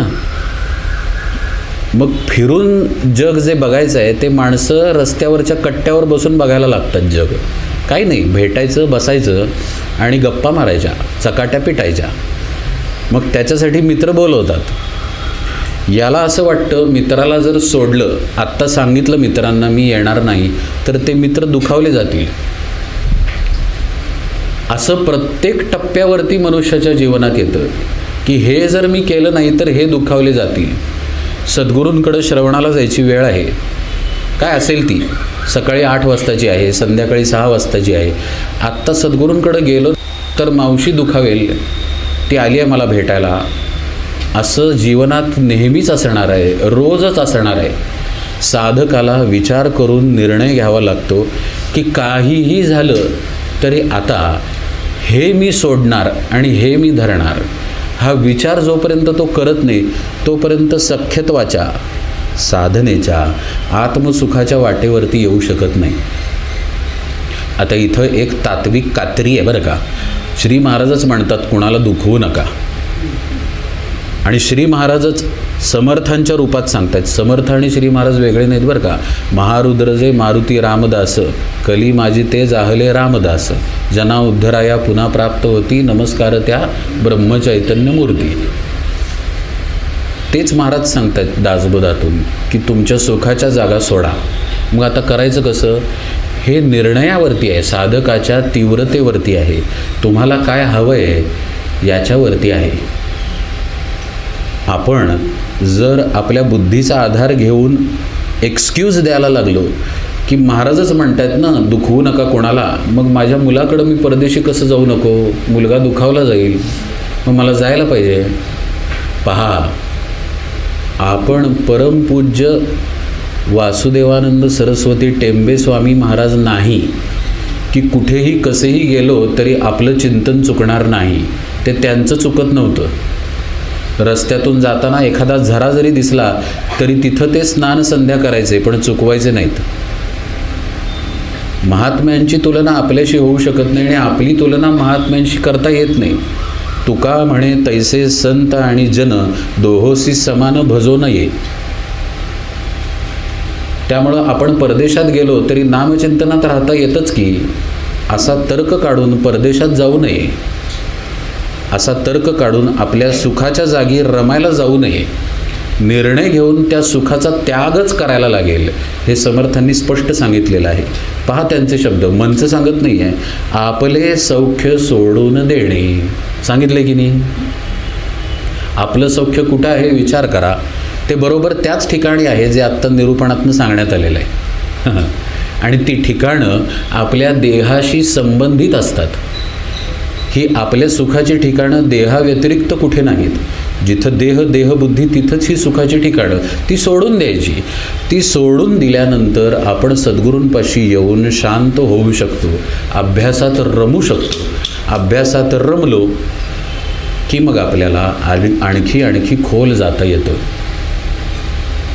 असं पहा, जसं एखाद्या पदार्थामध्ये समजा पिठलं केलेलं आहे, तर त्याच्यामध्ये तेल आहे, फोडणी आहे, तिखट मीठ आहे, हरभऱ्याची डाळ आहे, पाणी पण आहे, कोणी की आणखीन काही घालेल, कोथिंबीर वगैरे वगैरे. पण पिठलं म्हणून जो पदार्थ आपल्या समोर येतो त्याच्यामध्ये योग्य प्रमाणात सर्व घटक एकाच वेळी उपस्थित असतात की नाही? असतात. तसं साधकाचं जीवन आहे. योग्य प्रमाणात श्रवण पाहिजे, योग्य प्रमाणात त्याचं मनन चिंतन पण पाहिजे. नुसती डाळ उपयोगाची नाही, त्याच्यामध्ये बाकी पण पाहिजे. हां, आलं का लक्षात? त्या मनन चिंतनाला केलेली, म्हणजे त्या मनन चिंतनाला धरून केलेली सद्गुरुपदिष्ट साधना पण पाहिजे. याबरोबर आचरणाची शुद्धी पाहिजे. म्हणजे आता हे टाकायचं आहे, आता मित्रांबरोबर बाहेर फिरायला जायचं नाही, अनावश्यक. आवश्यक असेल तिथं जावं बाहेर मित्राबरोबर, त्याला गरज आहे आपली. समजा तो ॲडमिट आहे किंवा आणखीन कुठला मित्र ॲडमिट आहे, त्याच्याकडं दोघांना मिळून जायचं आहे, तर ती गरज येते. चकाट्या पिटायला जाणं, सिनेमाला जाणं म्हणजे गरज नाही ना. जे अनावश्यक आहे ते टाकायचं. आता त्या मित्रांबरोबर बाहेर जाणं बंद. आता अनावश्यक आपली घरातील साधना सोडून परदेशाला जाणं बंद. आपल्या घरातील गोष्टी सोडून इतर ठिकाणी फिरत जाणं बंद. आपला काही नियम असतो साधकाच्या जीवनामध्ये. जसं आता इथं नेणे घाटावरती यायचा नियम असेल, तर तो नियम टाकून उगाचच नागपूरला फिरायला गेला आहे, बेंगलोरला फिरायला गेला आहे, दिल्लीला फिरायला गेला आहे, सुट्टी लागली म्हणून, असं साधकानं करायचं नाही आहे. ज्याला करायचं आहे त्याला करू दे, त्याच्यासाठी हा समाज नाही बरं का, ही ओवी नाही. ज्याच्यासाठी ओवी आहे त्याच्याबद्दल चालले. हे आम्हाला जमणार नाही असा विचार येत असेल आत्ता मनात, तर आत्तापुरते कान बंद करायचे. समर्थ सांगतायत ते सांगितलं जाते. असे निर्णय घेऊन आपल्या सुखाच्या जागांवरती काय करायची? फुली मारायची, बंद. पुन्हा त्या वाटेवरती जायचं नाही. मग काय करायचं? समर्थांनी सांगितले, अनन्य भावे. पहिल्यांदा सांगितलं बरं का, देवाच्या सख्यत्वा कारणी आपले सौख्य सोडून देणे. मग काय करायचं? अनन्य भावे जीवे प्राणे शरीर तेही वेचावे. मग असे आपण शरीर वेचणं, साधनेमध्ये शरीराची तमा न बाळगणं, हे विषय पाहिले. पण असं पहा, एकीकडं आपलं सुख आपण तसंच ठेवलंय सांभाळून, तर दुसरीकडं असा देह झिजवता येणार नाही आपल्याला. सगळं सोडून आपल्याला देह झिजवावा लागेल, तर त्याच्यामध्ये आपली चित्तशुद्धी घडेल. सोयीनं जो परमार्थ करेल त्याला तेवढंच मिळेल. जसं समजा एखादा विद्यार्थी म्हणाला की मी 1च तास अभ्यास करणार, बाकी मला जे खेळायचं ते खेळणार, त्याला तेवढेच मार्क पडणार. आलं ना लक्षात? तसं आपल्या प्रयत्नावरती परमार्थ आहे. प्रारब्धावरती, संचितावरती झालं तर होईल असा परमार्थ नाही. जितके तीव्र प्रयत्न तितके तीव्र रिझल्ट्स आहेत. तर तुम्ही रिझल्ट हवे असतील तर असे तीव्र प्रयत्न करा, असं समर्थ सांगतात. की हे सोडा आणि मग तुमचं शरीर सद्गुरूंच्या सेवेमध्ये, साधनेमध्ये खपवा. आता हा झाला वरवरचा अर्थ. हुश्य, याच्या खोलात अर्थ आहे काय? याच्या खोलातला अर्थ असा आहे की शरीर वेचणं म्हणजेच आपला विसर पडणं. शरीर म्हणजे काय आहे? शरीर म्हणजे शरीर भाव आहे. देह म्हणजे काय आहे? तर देह भाव आहे. तो भाव नसेलच तर देह नाहीच आहे ना तिथे. असला काय आणि नसला काय. जसं मृत व्यक्तीपाशी देहाचा भाव नाही आहे, मग मृत व्यक्तीला शरीर असलं काय आणि नसलं काय फरक नाही पडत. जिवंत व्यक्तीला शरीर असणं महत्त्वाचं आहे, कारण शरीराचा भाव आहे. तो भाव जाणं सेवेमध्ये म्हणजे तिथं शरीर वेचलं जाणं. आणि सेवा म्हणजे काय? भगवंताचं नाम ही भगवंताची सेवा, सद्गुरुपदिष्ट साधना ही सद्गुरूंची सेवा. त्या साधनेमध्ये शरीर वेचणं म्हणजे काय? त्या साधनेमध्ये स्वतःला विसरणं. श्री महाराजांचं वाक्य, नाम घेता घेता मी नाम घेतो, हेही विसरून जा. हे विसरून जाणं म्हणजे शरीर वेचणं. आता जसं एखादा गणिताचा मास्तर बरोबर ते बिंदू जुळवतो सगळ्या गणिताचे, तसा बिंदू जुळवूया आपण. जर आपल्याला साधनेमध्ये स्वतःचा विसर पडला तरच आपण सख्यत्वाचा, जो मंदिराचा आत आलेला अर्थ पाहिला ना मगाशी आपण, स्वरूपाच्या ठिकाणी मिठी पडणं, भगवंताला प्रेमाच्या दोरीनं बांधून ठेवणं, हे घडणं, हे आपला स्वतःचा विसर पडला तरच होईल, नाहीतर होणार नाही. म्हणून हे आवश्यक आहे परमार्थामध्ये, तरच सख्यत्व घडेल. समर्थ म्हणतात, सांडून आपली संसार व्यथा, करीत जावी देवाची चिंता. खरं म्हणजे हे सांगायची गरज नाही आहे की संसार व्यथा टाकली पाहिजे. काल आपण एका साधकाचं उदाहरण पाहिलं की साधक म्हणतो पुष्कळ वर्ष येऊन महाराजांपाशी की अहो मुलाबाळांना नोकरी नाही, त्यानं संसार व्यथा टाकली का? खरोखर टाकावी लागेल.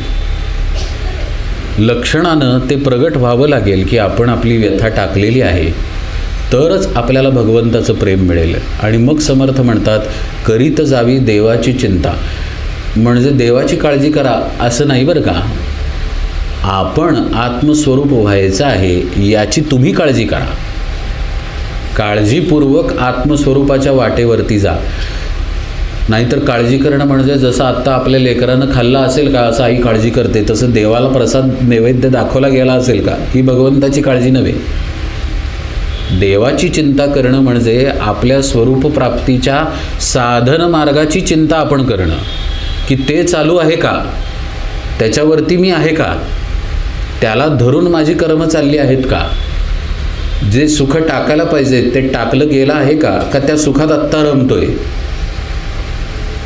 हे सगळं निरूपण ऐकताना असं वाटेल की अरे बापरे, जीवनातला सगळा रसच निघून गेला. काय म्हणायचं त्याला, काही एन्जॉयमेंटच राहिली नाही.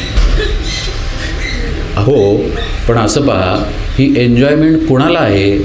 ज्याला आपलं सुख सांभाळायचं आहे त्याच्यासाठी ही एन्जॉयमेंट आहे. जी गेल्याचं दुःख त्याला होते की असं जर जगायला लागलो परमार्थात तर एन्जॉयमेंटच राहणार नाही. पण ते सुख तर टाकायला सांगतात समर्थ ना. आपले जे सुख आहे ते टाकायचे आहे, मग या मार्गावरती यायचं आहे तर इथलं सुख मिळेल.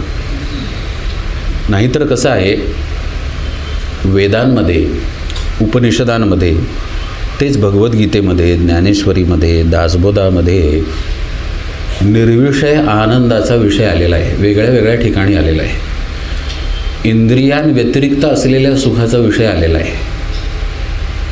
पण ते फक्त आपण ऐकून आपल्याला ते कळणार नाही, ते सुख येणार नाही. इंद्रियांशिवाय असलेलं सुख साधनेमध्ये आहे, ते साधन करावं लागेल तर आपल्याला जे सुख टाकायचं आहे त्याच्यापेक्षा श्रेष्ठ सुख कुठल्याही साधनेशिवाय आपल्याच आत आहे हे आपल्याला कळेल. मग जेव्हा असं कळतं तेव्हा साधकाचं असं होतं की अरे, एवढा मोठा सुखाचा साठा आपल्याच आत होता, आपल्याला माहीत नव्हतं, असं त्याचं होतं. अरे मग इथं परत परत गेलं पाहिजे असं त्याला सहजच वाटायला लागतं आणि तो त्या सुखाच्या दिशेनं रोज रोज जायला लागतो आणि मग हळूहळू सख्यत्व घडतं. समर्थ म्हणतायत, यासाठी उपाय करा. निरूपणं, कीर्तनं, कथा, वार्ता देवाच्याची सांगाव्या. सांगाव्या म्हणजे आपल्या मैत्रिणीला फोन करून महाराजांची गोष्ट सांगायची नाही. त्या पण कधीतरी कराव्यात गोष्टी, म्हणजे भक्तांमध्ये कराव्यात. जे भक्त एकमेकांना भेटतात ते सद्गुरूंबद्दलच्या गोष्टी बोलतात, ते जरूर करावं. पण इथं कथा वार्ता भगवंताच्या सांगाव्या म्हणजे आधी स्वतःला सांगाव्यात की भगवंत कसे आहेत, श्री महाराज कसे आहेत. पहा, आपण आपल्या स्वतःला महाराजांच्या गोष्टी सांगत नाही. पहा तुम्ही स्वतःला सांगून बघा कधीतरी. आपण समजा नुसते बसलेलो आहे, कंटाळाच आला आहे आता नाम घेण्याचा, खूप घेतो ना आपण, कारण नाम काय करायचं. असं शांत बसल्यानंतर आपल्यालाच गोष्टी सांगाव्यात. कसे ते गेले इंदोरला, कसे गेले त्या अमुक अमुक ठिकाणी, हरिहाट भरवलेला तो कसा भरवलेला, आपल्याला गोष्टी सांगाव्यात. समर्थांच्या सांगाव्यात, रामचंद्रांच्या सांगाव्यात. पहा बरं का, श्री महाराजांची एखादी गोष्ट आपल्याला सांगत असताना आपल्याला भक्तिभावानं रडू येईल, आपली चित्तशुद्धी होईल. हे करावं ना. हे केलं तर आपल्याला आपल्या सुखाच्या म्हणजे देहबुद्धीच्या सुखाच्या ज्या गोष्टी होत्या त्या बाजूला टाकता येतील. रमून बघावं एकदा भगवंताच्या चरित्रामध्ये, महाराजांच्या चरित्रामध्ये, तर आपल्या लक्षात येईल की मित्रांबरोबर आपण जे अनावश्यक बडबडतो त्यात काही नाही आहे तथ्य. आता इथे एखादी बाई आलेली आहे, तिने अमुक साडी का नेसलेली आहे आणि ती साडी कुठून घेतली असेल या चर्चेत काय तथ्य आहे, पण ती चर्चा केली जाते, मोठ्या मोठ्या ठिकाणी केली जाते. सद्गुरू प्रवचनामध्ये उपदेश करतात बरं का. वहिनी तुम्ही गालात हसताय. सद्गुरू प्रवचनामध्ये उपदेश करतात. सद्गुरूंचं प्रवचन संपतं, निरूपण संपतं. निरूपण संपल्या दुसरी बाई दुसऱ्या बाईला विचारते, कुठून घेतलेस ग, छान आहेत ग कानातले, असं विचारते. म्हणजे आत्ता झालेलं आहे त्यांचं निरूपण, पण एका क्षणाची पण अंतर्मुखता आपल्यात येत नाही. समर्थ आपल्याला कुठल्या दिशेचा उपदेश करतायत आणि आपण कुठल्या दिशेत आहे हे जागोजागी पाहावं आपण आणि तसा अभ्यास करावा. म्हणजे तसा म्हणजे कसा, समर्थ जसा सांगतायत तसा. कथा, वार्ता, निरूपणं भगवंताच्या सांगाव्या, आपल्याला सांगाव्या. आणि मग भक्तीचं भांडं भरायला लागलं की आपल्या मित्राला, म्हणजे जो पण महाराजांचा भक्त आहे त्याला आपण महाराजांच्या गोष्टी सांगतो, असंही करावं. त्या सांगण्यातनं चित्तशुद्धी होत राहते, ती करावी. मात्र तिथं सावध राहावं. आपल्या साधनेची तुलना करू नये आणि कुणाच्या साधनेबरोबर आपली तुलना करू नये. याला अमुक अमुक साधलं, मला अमुक अमुक कसं साधलं नाही, असा विचार करू नये. परमार्थामध्ये न्यूनगंड आणि श्रेष्ठता गंड हे दोन्ही गंड घातक आहेत. त्या दोन्हींपासून सावध राहावं आणि आपण आपल्या नामामध्ये स्थिरता राहण्याचा अभ्यास टिकवावा, तर सख्यत्वाकडे आपण जाऊ. कसं आहे, सख्यत्व हे आहे म्हटल्यानंतर विषयच संपतो, पण समर्थ करुणेमुळं हा उपदेश करतात आपल्याला.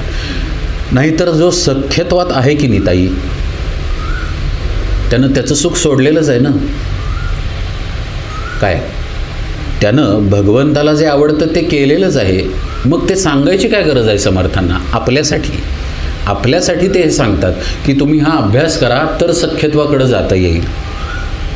देवाच्या सख्यत्वासाठी पडाव्या जीवलगासी तुटी हा विषय मगाशी पाहिला आपण. हे जीवलग आपले षड्रिपू आहेत, तर त्यांना तोडता आलं पाहिजे, पण ते तोडता येत नाही म्हणून त्यांना वळवावं लागतं. त्यांना तोडता येत नाही कारण ते जीवाबरोबर बांधले गेलेले आहेत. कामामधूनच जीवाचा जन्म झालेला आहे, वासनेमुळे झालेला आहे. त्यामुळं कामाला तोडता येत नाही. तर काम ही गोष्ट ईश्वराकडे चिकटवावी लागते. काम म्हणजे इच्छा बरं का. इच्छा ही गोष्ट ईश्वराकडे जोडावी लागते. म्हणून काम असावा ईश्वर भजनी, लोभ असावा संत संगतीमध्ये, त्या प्रसादामध्ये, सर्व गोष्टींमध्ये हे षड्रिपू वळवावे लागतील आपल्याला. असं जर केलं तर आपले षड्रिपू वळतील. वळले तर जीवलग तुटतील आणि जीवलग तुटले तर आपल्याला आत्मसुखाचा लाभ होईल. हे कसं आहे माहिती आहे का, जसं एखादं बी पेरलेलं असतं ना, तर श्री महाराज म्हणतात एके ठिकाणी की त्या बीचं तोंड खाली केलं काय किंवा वर केलं काय, बाजूला केलं काय किंवा कसंही केलं काय, ते जमिनीतून वरच येतं. येणारा कोंब जमिनीतून वरतीच येतो. तसं आपल्यामध्ये सतत धाव सुरू आहे. कारण चैतन्य हे गतिमान आहे, चैतन्य स्थिर नाही आहे. ते गतिमान असल्यामुळं त्याची इकडची वाट बंद केली की ते इकडच्या बाजूला म्हणजे हाताकडं बघायचं, बाहेरची वाट बंद केली की ते आतल्या बाजूला वळतं. हे आपोआपच घडून येतं, कारण त्या चैतन्यामध्ये तशी प्रेरणाच आहे. आता आपण उपनिषदात्मक आणि अत्यंत शुद्ध अर्थ पाहूया. जीव आहे का हो? जीव नाहीच आहे. मुळात आत्मवस्तूच आहे. आलं का लक्षात? जीव तिथं नाहीच आहे. आत्मवस्तूत जर असेल तर जीवाची खटपट बंद झाली की तिथं काय उरलं? आत्माच उरला. म्हणजे सगळी खटपट बंद केल्यानंतर एकच जागा चैतन्याला शिल्लक राहते आणि ती म्हणजे स्वरूपामध्ये मिसळून जाणं. त्यामुळं जिवलग जिथं तुटले जातात तिथं दुसरा जिवलग तयारच असतो. आपला आत्मा हा खरा जिवलग आहे, तो तिथं तयारच आहे. आपल्या प्रेमाची, आपल्या अस्तित्वाची जागा तिथं तयारच आहे. मावशी, तुम्ही आत्ता निरूपण ऐकताय, मान हलवताय. तुम्ही काल नव्हता असं असू शकतं का? ज्या अर्थी तुम्ही आज आहात त्या अर्थी तुम्ही कालही होता, बरोबर ना?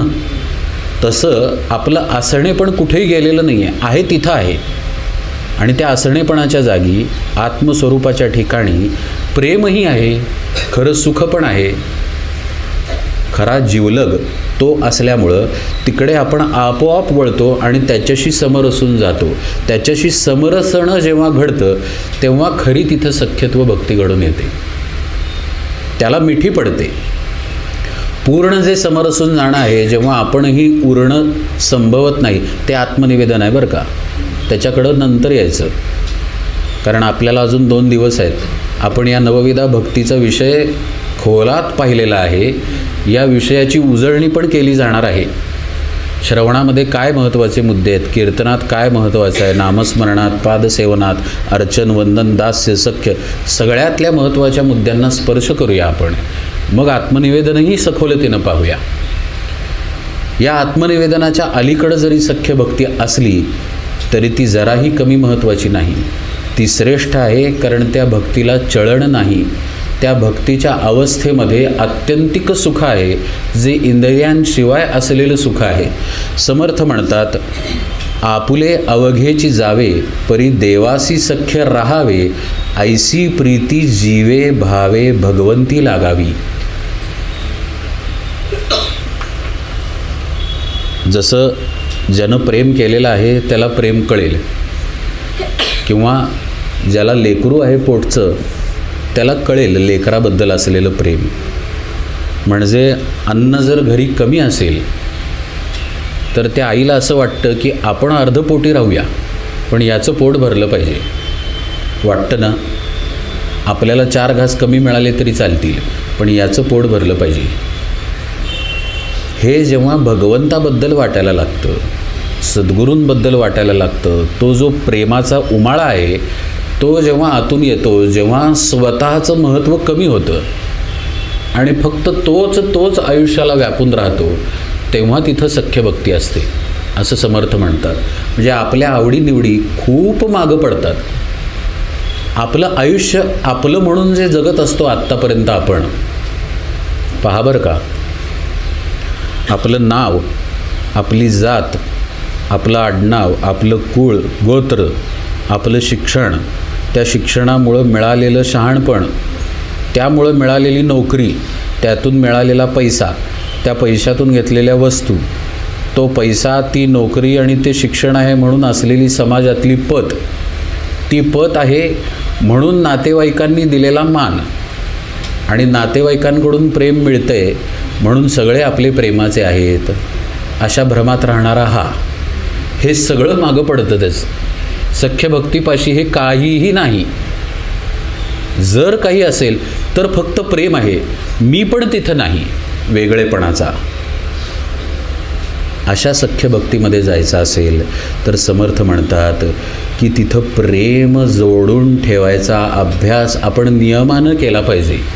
आणि तो नियमानं करण्यासाठी आपल्या गोष्टी ज्या ज्या आडव्या येतात त्या बाजूला टाकल्या पाहिजेत. जसं आपण मगाशी पाहिलं, नातेवाईक आडवे येत असतील तर त्यांना सांगता आलं पाहिजे धैर्यानं की ही माझी नामस्मरणाला बसायची वेळ आहे, मी आता नामाला बसणार. ही माझी सद्गुरूंकडे श्रवणाला जायची वेळ आहे, मी श्रवणाला जाणार. हे ज्याला सांगता येत नाही तो परमार्थ करू शकत नाही.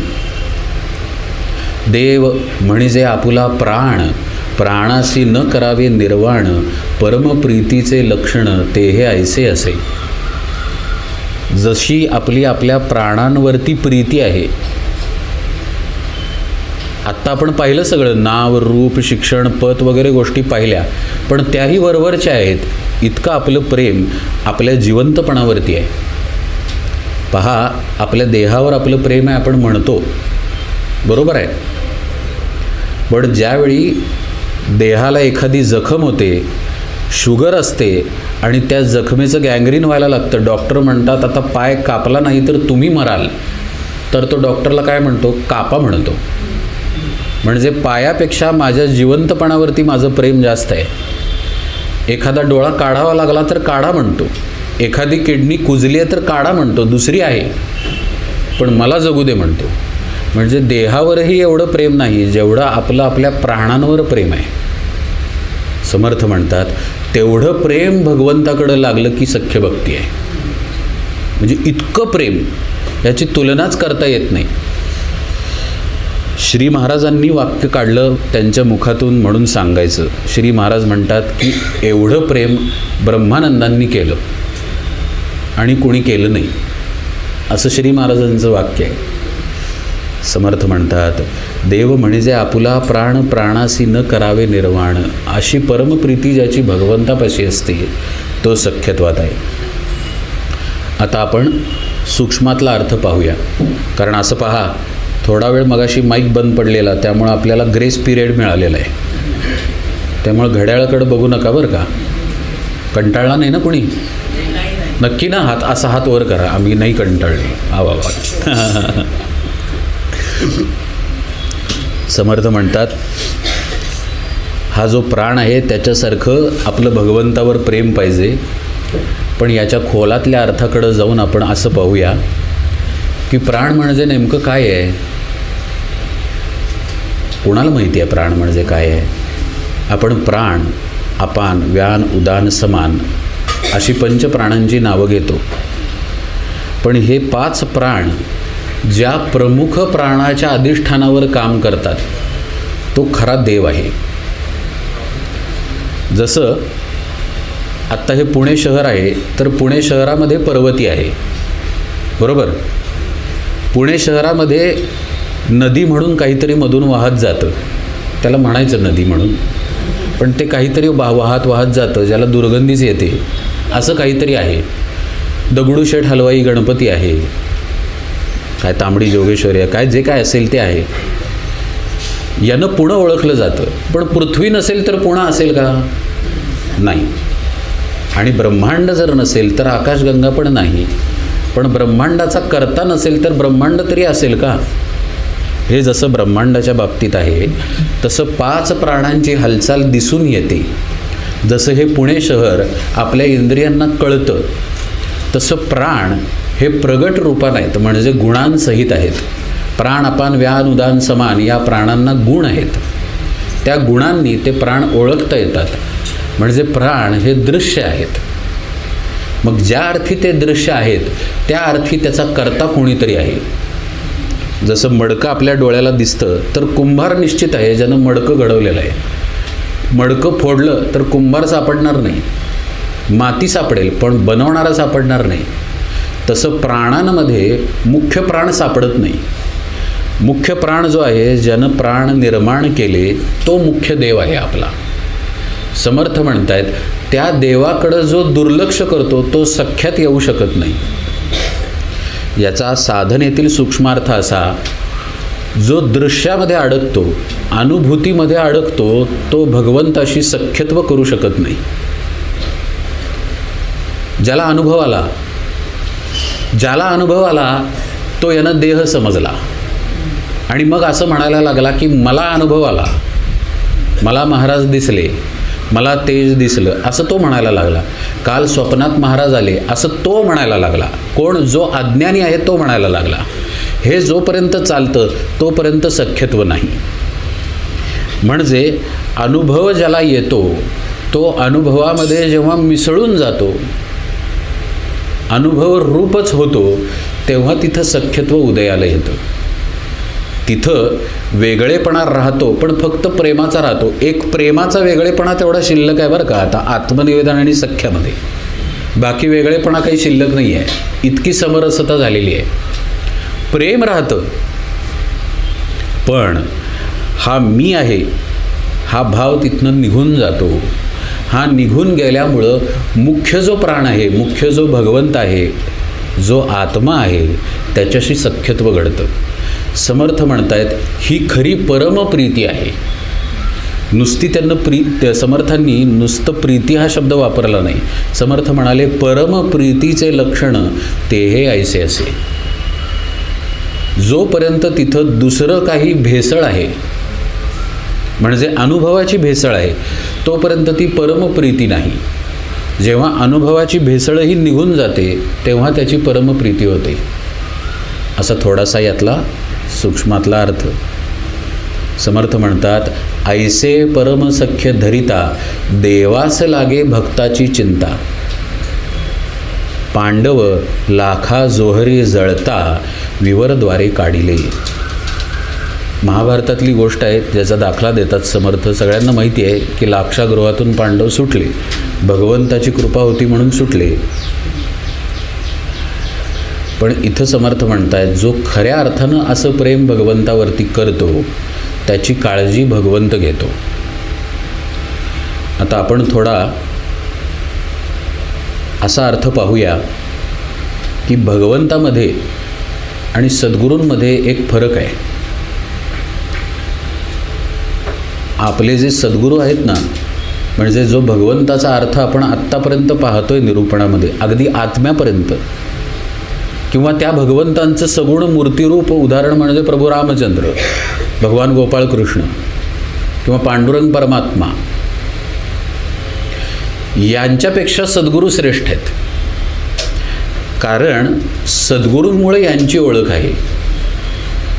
आत्मा हा खरा देव आहे, मुख्य प्राण हा खरा देव आहे, हे आत्ता आपण निरूपणातनं ऐकलं. पण त्याची ओळख सद्गुरूंशिवाय होऊ शकत नाही.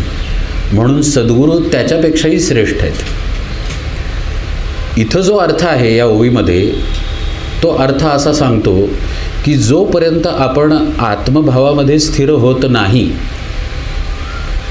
जो सख्याचा खोलातला अर्थ आत्तापर्यंत आपण पाहिला, जोपर्यंत अशा सख्यत्वात येत नाही तोपर्यंत त्या भगवंताला आपली चिंता लागत नाही. भगवंताला आपली चिंता लागत नाही म्हणजे त्या भगवन्मय होण्याच्या स्थितीत आपण टिकून राहू शकत नाही, ते सख्य नसेल तर. पण असं पहा, असं समजूया बरं का, श्रोत्यांमध्ये पुष्कळ असतील जे सख्य काय आत्मनिवेदन भक्तीपर्यंतही गेलेले असतील. त्या सगळ्यांना नमन करून दृष्टांत वजा बोलतो की आपण समजा या अवस्थेत नाही तरी महाराजांनी आपली चिंता वाहिली की नाही, का नाही वाहिली? म्हणूनच त्या अवस्थेमध्ये जरी शिष्य नसला तरीसुद्धा जे शिष्याची चिंता वाहतात ते खऱ्या देवापेक्षा श्रेष्ठ असतात. म्हणून आपले सद्गुरू हे या भगवंतापेक्षा श्रेष्ठ आहेत. पहा, इतकं ऐकून पण घरी गेल्यानंतर आपण आपलं सुख सोडणार नाही आहे. कारण आपल्या घरात आपला व्हिजा आहे, परदेशाला जाणार आपण जायची वेळ आल्यानंतर, असे आहोतच आपण. तरी महाराजांच्या प्रेमात फरक पडत नाही. आपण साधनेचे प्रयत्न करू, कमी करू, जास्त करू, तीव्र करू, कमी तीव्र करू, पण सद्गुरू प्रेम कमी करत नाहीत. म्हणून सद्गुरूंना सोडू नये. जो सद्गुरूंना सोडेल त्याला ही सख्य भक्ती कदापि कळणार नाही. सद्गुरूंना धरून ठेवावं तरच खऱ्या सख्य भक्तीचा अर्थ कळेल. तरच आपल्याला समजेल की कुठल्याही परिस्थितीत तिकडनं येणाऱ्या प्रेमामध्ये फरक असत नाही. तिकडनं कायम चिंता वाहिली जाते आणि हा अनेकांना अनुभव आहे. नुसती पोटाची चिंता नाही आहे बरं का, सर्व प्रकारची चिंता श्री महाराज वाहतात. आता हे निरूपण ऐकून आपण ठरवायचं की आपण खरा सख्य भक्तीचा प्रयत्न करणार आहे की नाही. ऐकून नुसतं छान वाटून घेणार आहे की त्याच्या पुढं आपण जाणार आहे. समर्थ म्हणतात ऐसे परमसख्य धरिता देवास लागे भक्ताची चिंता. या अवस्थेनंतर समर्थांनी वर्णन केलं, देव सख्यत्वे राहे आपणासी, ते तो वर्म आपणाची पासी, आपण वचने बोलावी जैसी, तैसी येती पडसादी. लक्षणरूपानं जेव्हा सख्य भक्ती बाहेर प्रगट व्हायला लागते त्याचं वर्णन हे समर्थांनी केलेलं आहे. आपण असता अनन्य भावे देव तत्काळची पावे, आपण त्रास घेता जीवे देवही त्रास ये. आपण जसे असतो तसा भाव देवाच्या पाशी प्रगट होतो. एखादा भक्तश्रेष्ठ असेल ना तर त्याच्या हातातून जेवण करेल देव. एखादा भक्तश्रेष्ठ असेल तर त्याला दुःख झाल्यानंतर त्या मूर्तीच्या डोळ्यातून पाणी येईल. एखादा भक्तश्रेष्ठ असेल तर तो आपल्या भक्ताचं काम करायला जाईल. बादशहाची दाढी करायला भगवंत स्वतः गेले. भगवंत गेले पण दाढी करताना हात लागतो ना गालावरती. बादशहाची दाढी करत होते पण नेहमीचा हात नाही आहे, हा स्पर्श काहीतरी वेगळा आहे असं बादशहाला वाटायला लागलं. समोर बघावं तर ते सेना दिसत आहेत आणि आरशात बघावं तर भगवंत दिसतोय, अशी परिस्थिती व्हायला लागली. म्हणजे भगवंत सगळं काही करेल जर असं सख्यत्व असेल तर. पहा, आपण या निरूपणाच्या सुरुवातीच्या दिवशी पण आणि कीर्तन भक्तीच्या वेळी पण नंतर पण एक वाक्य पाहिलेलं होतं तुकाराम महाराजांचं, ऊस एक परी पेरी अनेक. भक्ती सगळीकडे व्यापून आहे. म्हणजे जे सेना महाराज आपल्याला संतपदाचा उपदेश करतात ते सेना महाराज कीर्तनही करतात, नामही घेतात, सख्यत्वातही राहतात, अर्थात आत्मनिवेदनाच्या स्थितीत पण असतात. म्हणजे ह्या भक्ती अशा भक्तामध्ये व्यापून राहतात सर्व प्रकारांनी. जेव्हा अशी स्थिती असते की तो नाही तोच आहे, म्हणजे तो देहानं नाही, तो जो आत्मा आहे भगवंत आहे तोच तिथं शिल्लक आहे, त्यावेळी अशा लीला त्याच्या जीवनामध्ये घडून येतात.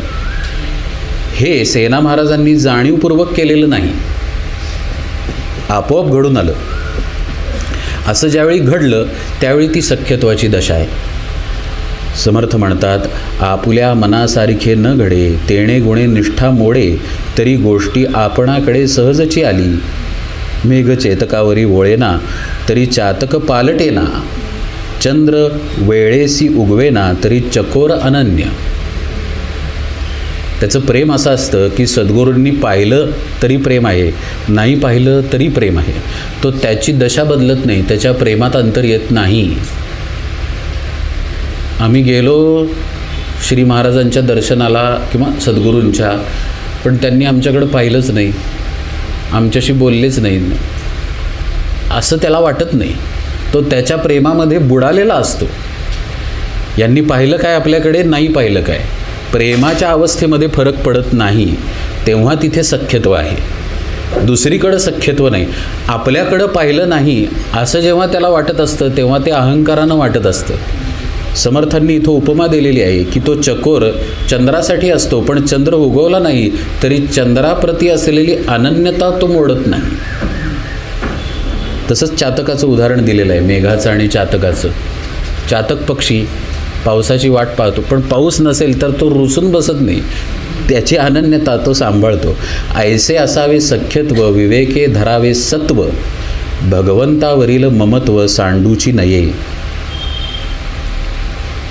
समर्थ म्हणतात, अशा प्रकारे जे सख्यत्व आहे ते विवेकानं धरून ठेवावं. इथं पूर्ण सद्गुरुपदिष्ट साधनं आलेली आहे की आपण आत्मा या भावामध्ये सद्गुरुपदिष्ट साधनेनं आपण पोहोचायचं आहे. आपण त्या भावाला विवेकानं निश्चयानं धरून ठेवायचं आहे आणि तसं धरून ठेवत ठेवत या सख्यत्वाचा, या प्रेमाचा अभ्यास करायचा आहे. समर्थ म्हणतात, भगवंतावरचं ममत्व सोडू नये. म्हणजे कुठलं ममत्व सोडावं? देहावरचं ममत्व सोडावं, आपल्या माझेपणावरचं ममत्व सोडावं. देह सोडू नये बरं का, देहावरचं ममत्व सोडावं, नाहीतर आत्महत्या असा विपर्यास होईल या वाक्याचा.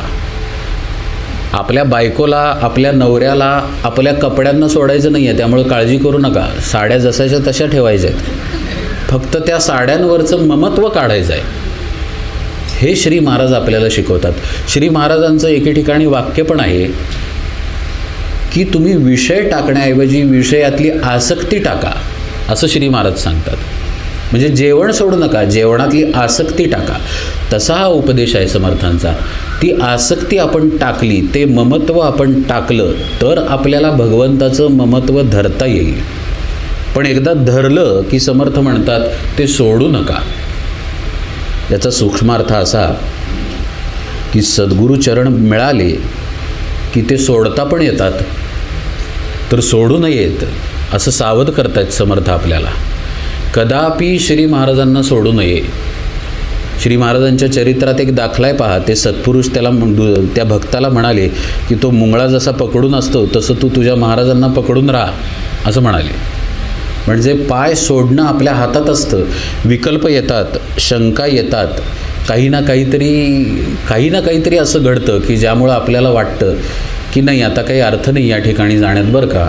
हे काय वाटतात तितके शक्तिशाली सद्गुरू नाहीत, आपले दुसरे केलेले बरे असं वाटायला लागतं. किंवा काहीतरी सद्गुरूंचं वागणं आपल्यासमोर येतं.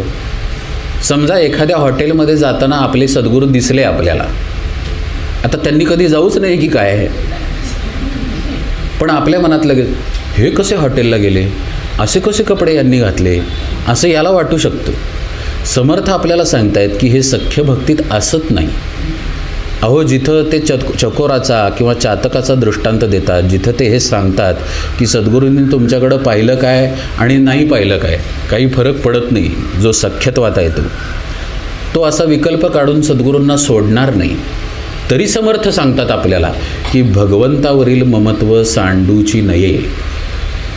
इत्यर्थ असा आहे की आपण अत्यंत सावधानतेमध्ये असावं, सतत आत्मपरीक्षणामध्ये असावं की आपल्या चित्ताची धाव कुठे चालली आहे, कुठली आवड आपण सांभाळतोय. श्री महाराजांना जे आवडतंय, जे आवडणारं आहे तेच आपल्या हातून घडतंय का, याचा सतत विचार करावा. एक साधं सोपं सूत्र आहे. कुठल्याही क्षणी आपले श्री महाराज आपल्या समोर आले तर आपल्याला लाज वाटली नाही पाहिजे, असं आपलं वर्तन असलं पाहिजे. कुठल्याही क्षणी आले तरी, ज्या क्षणी आपण अशा कुठल्या वर्तनात असू, मनानं किंवा देहानं बरं का, की आपल्यासमोर ते आले तर आता लाज वाटेल, आपल्याला सांभाळून घ्यावं लागेल स्वतःला, तर समजावं की ते आचरण चुकीचं आहे. एवढं सांभाळून शिष्यानं त्याची साधना जर सांभाळली, हे आचरणाला सांभाळणं आणि साधनेची बैठक सांभाळणं निरूपणाच्या सुरुवातीचा विषय, की काहीही झालं तरी 1.5-2 तास आपल्याला साधनेला बसायचंच आहे. चालता फिरता नाम घेण्याच्या गोष्टी वेगळ्या, साधनेची बैठक जो सांभाळतो अशा प्रकारे आचरण सांभाळतो आणि हळूहळू देवद्वाराच्या आत येऊन आपल्या स्वरूप स्थितीला जो मिठी मारतो तो सख्य भक्तीमध्ये राहतो. या सख्य भक्तीचा समास अजूनही शिल्लक आहे थोडासा, आणि मग आत्मनिवेदनाचा विषय आहे. आपण उजळणीही पाहूया आणि पुढचा विषय पण पाहूया, पण यथावकाश. जानकी जीवन स्मरण. जय जय राम.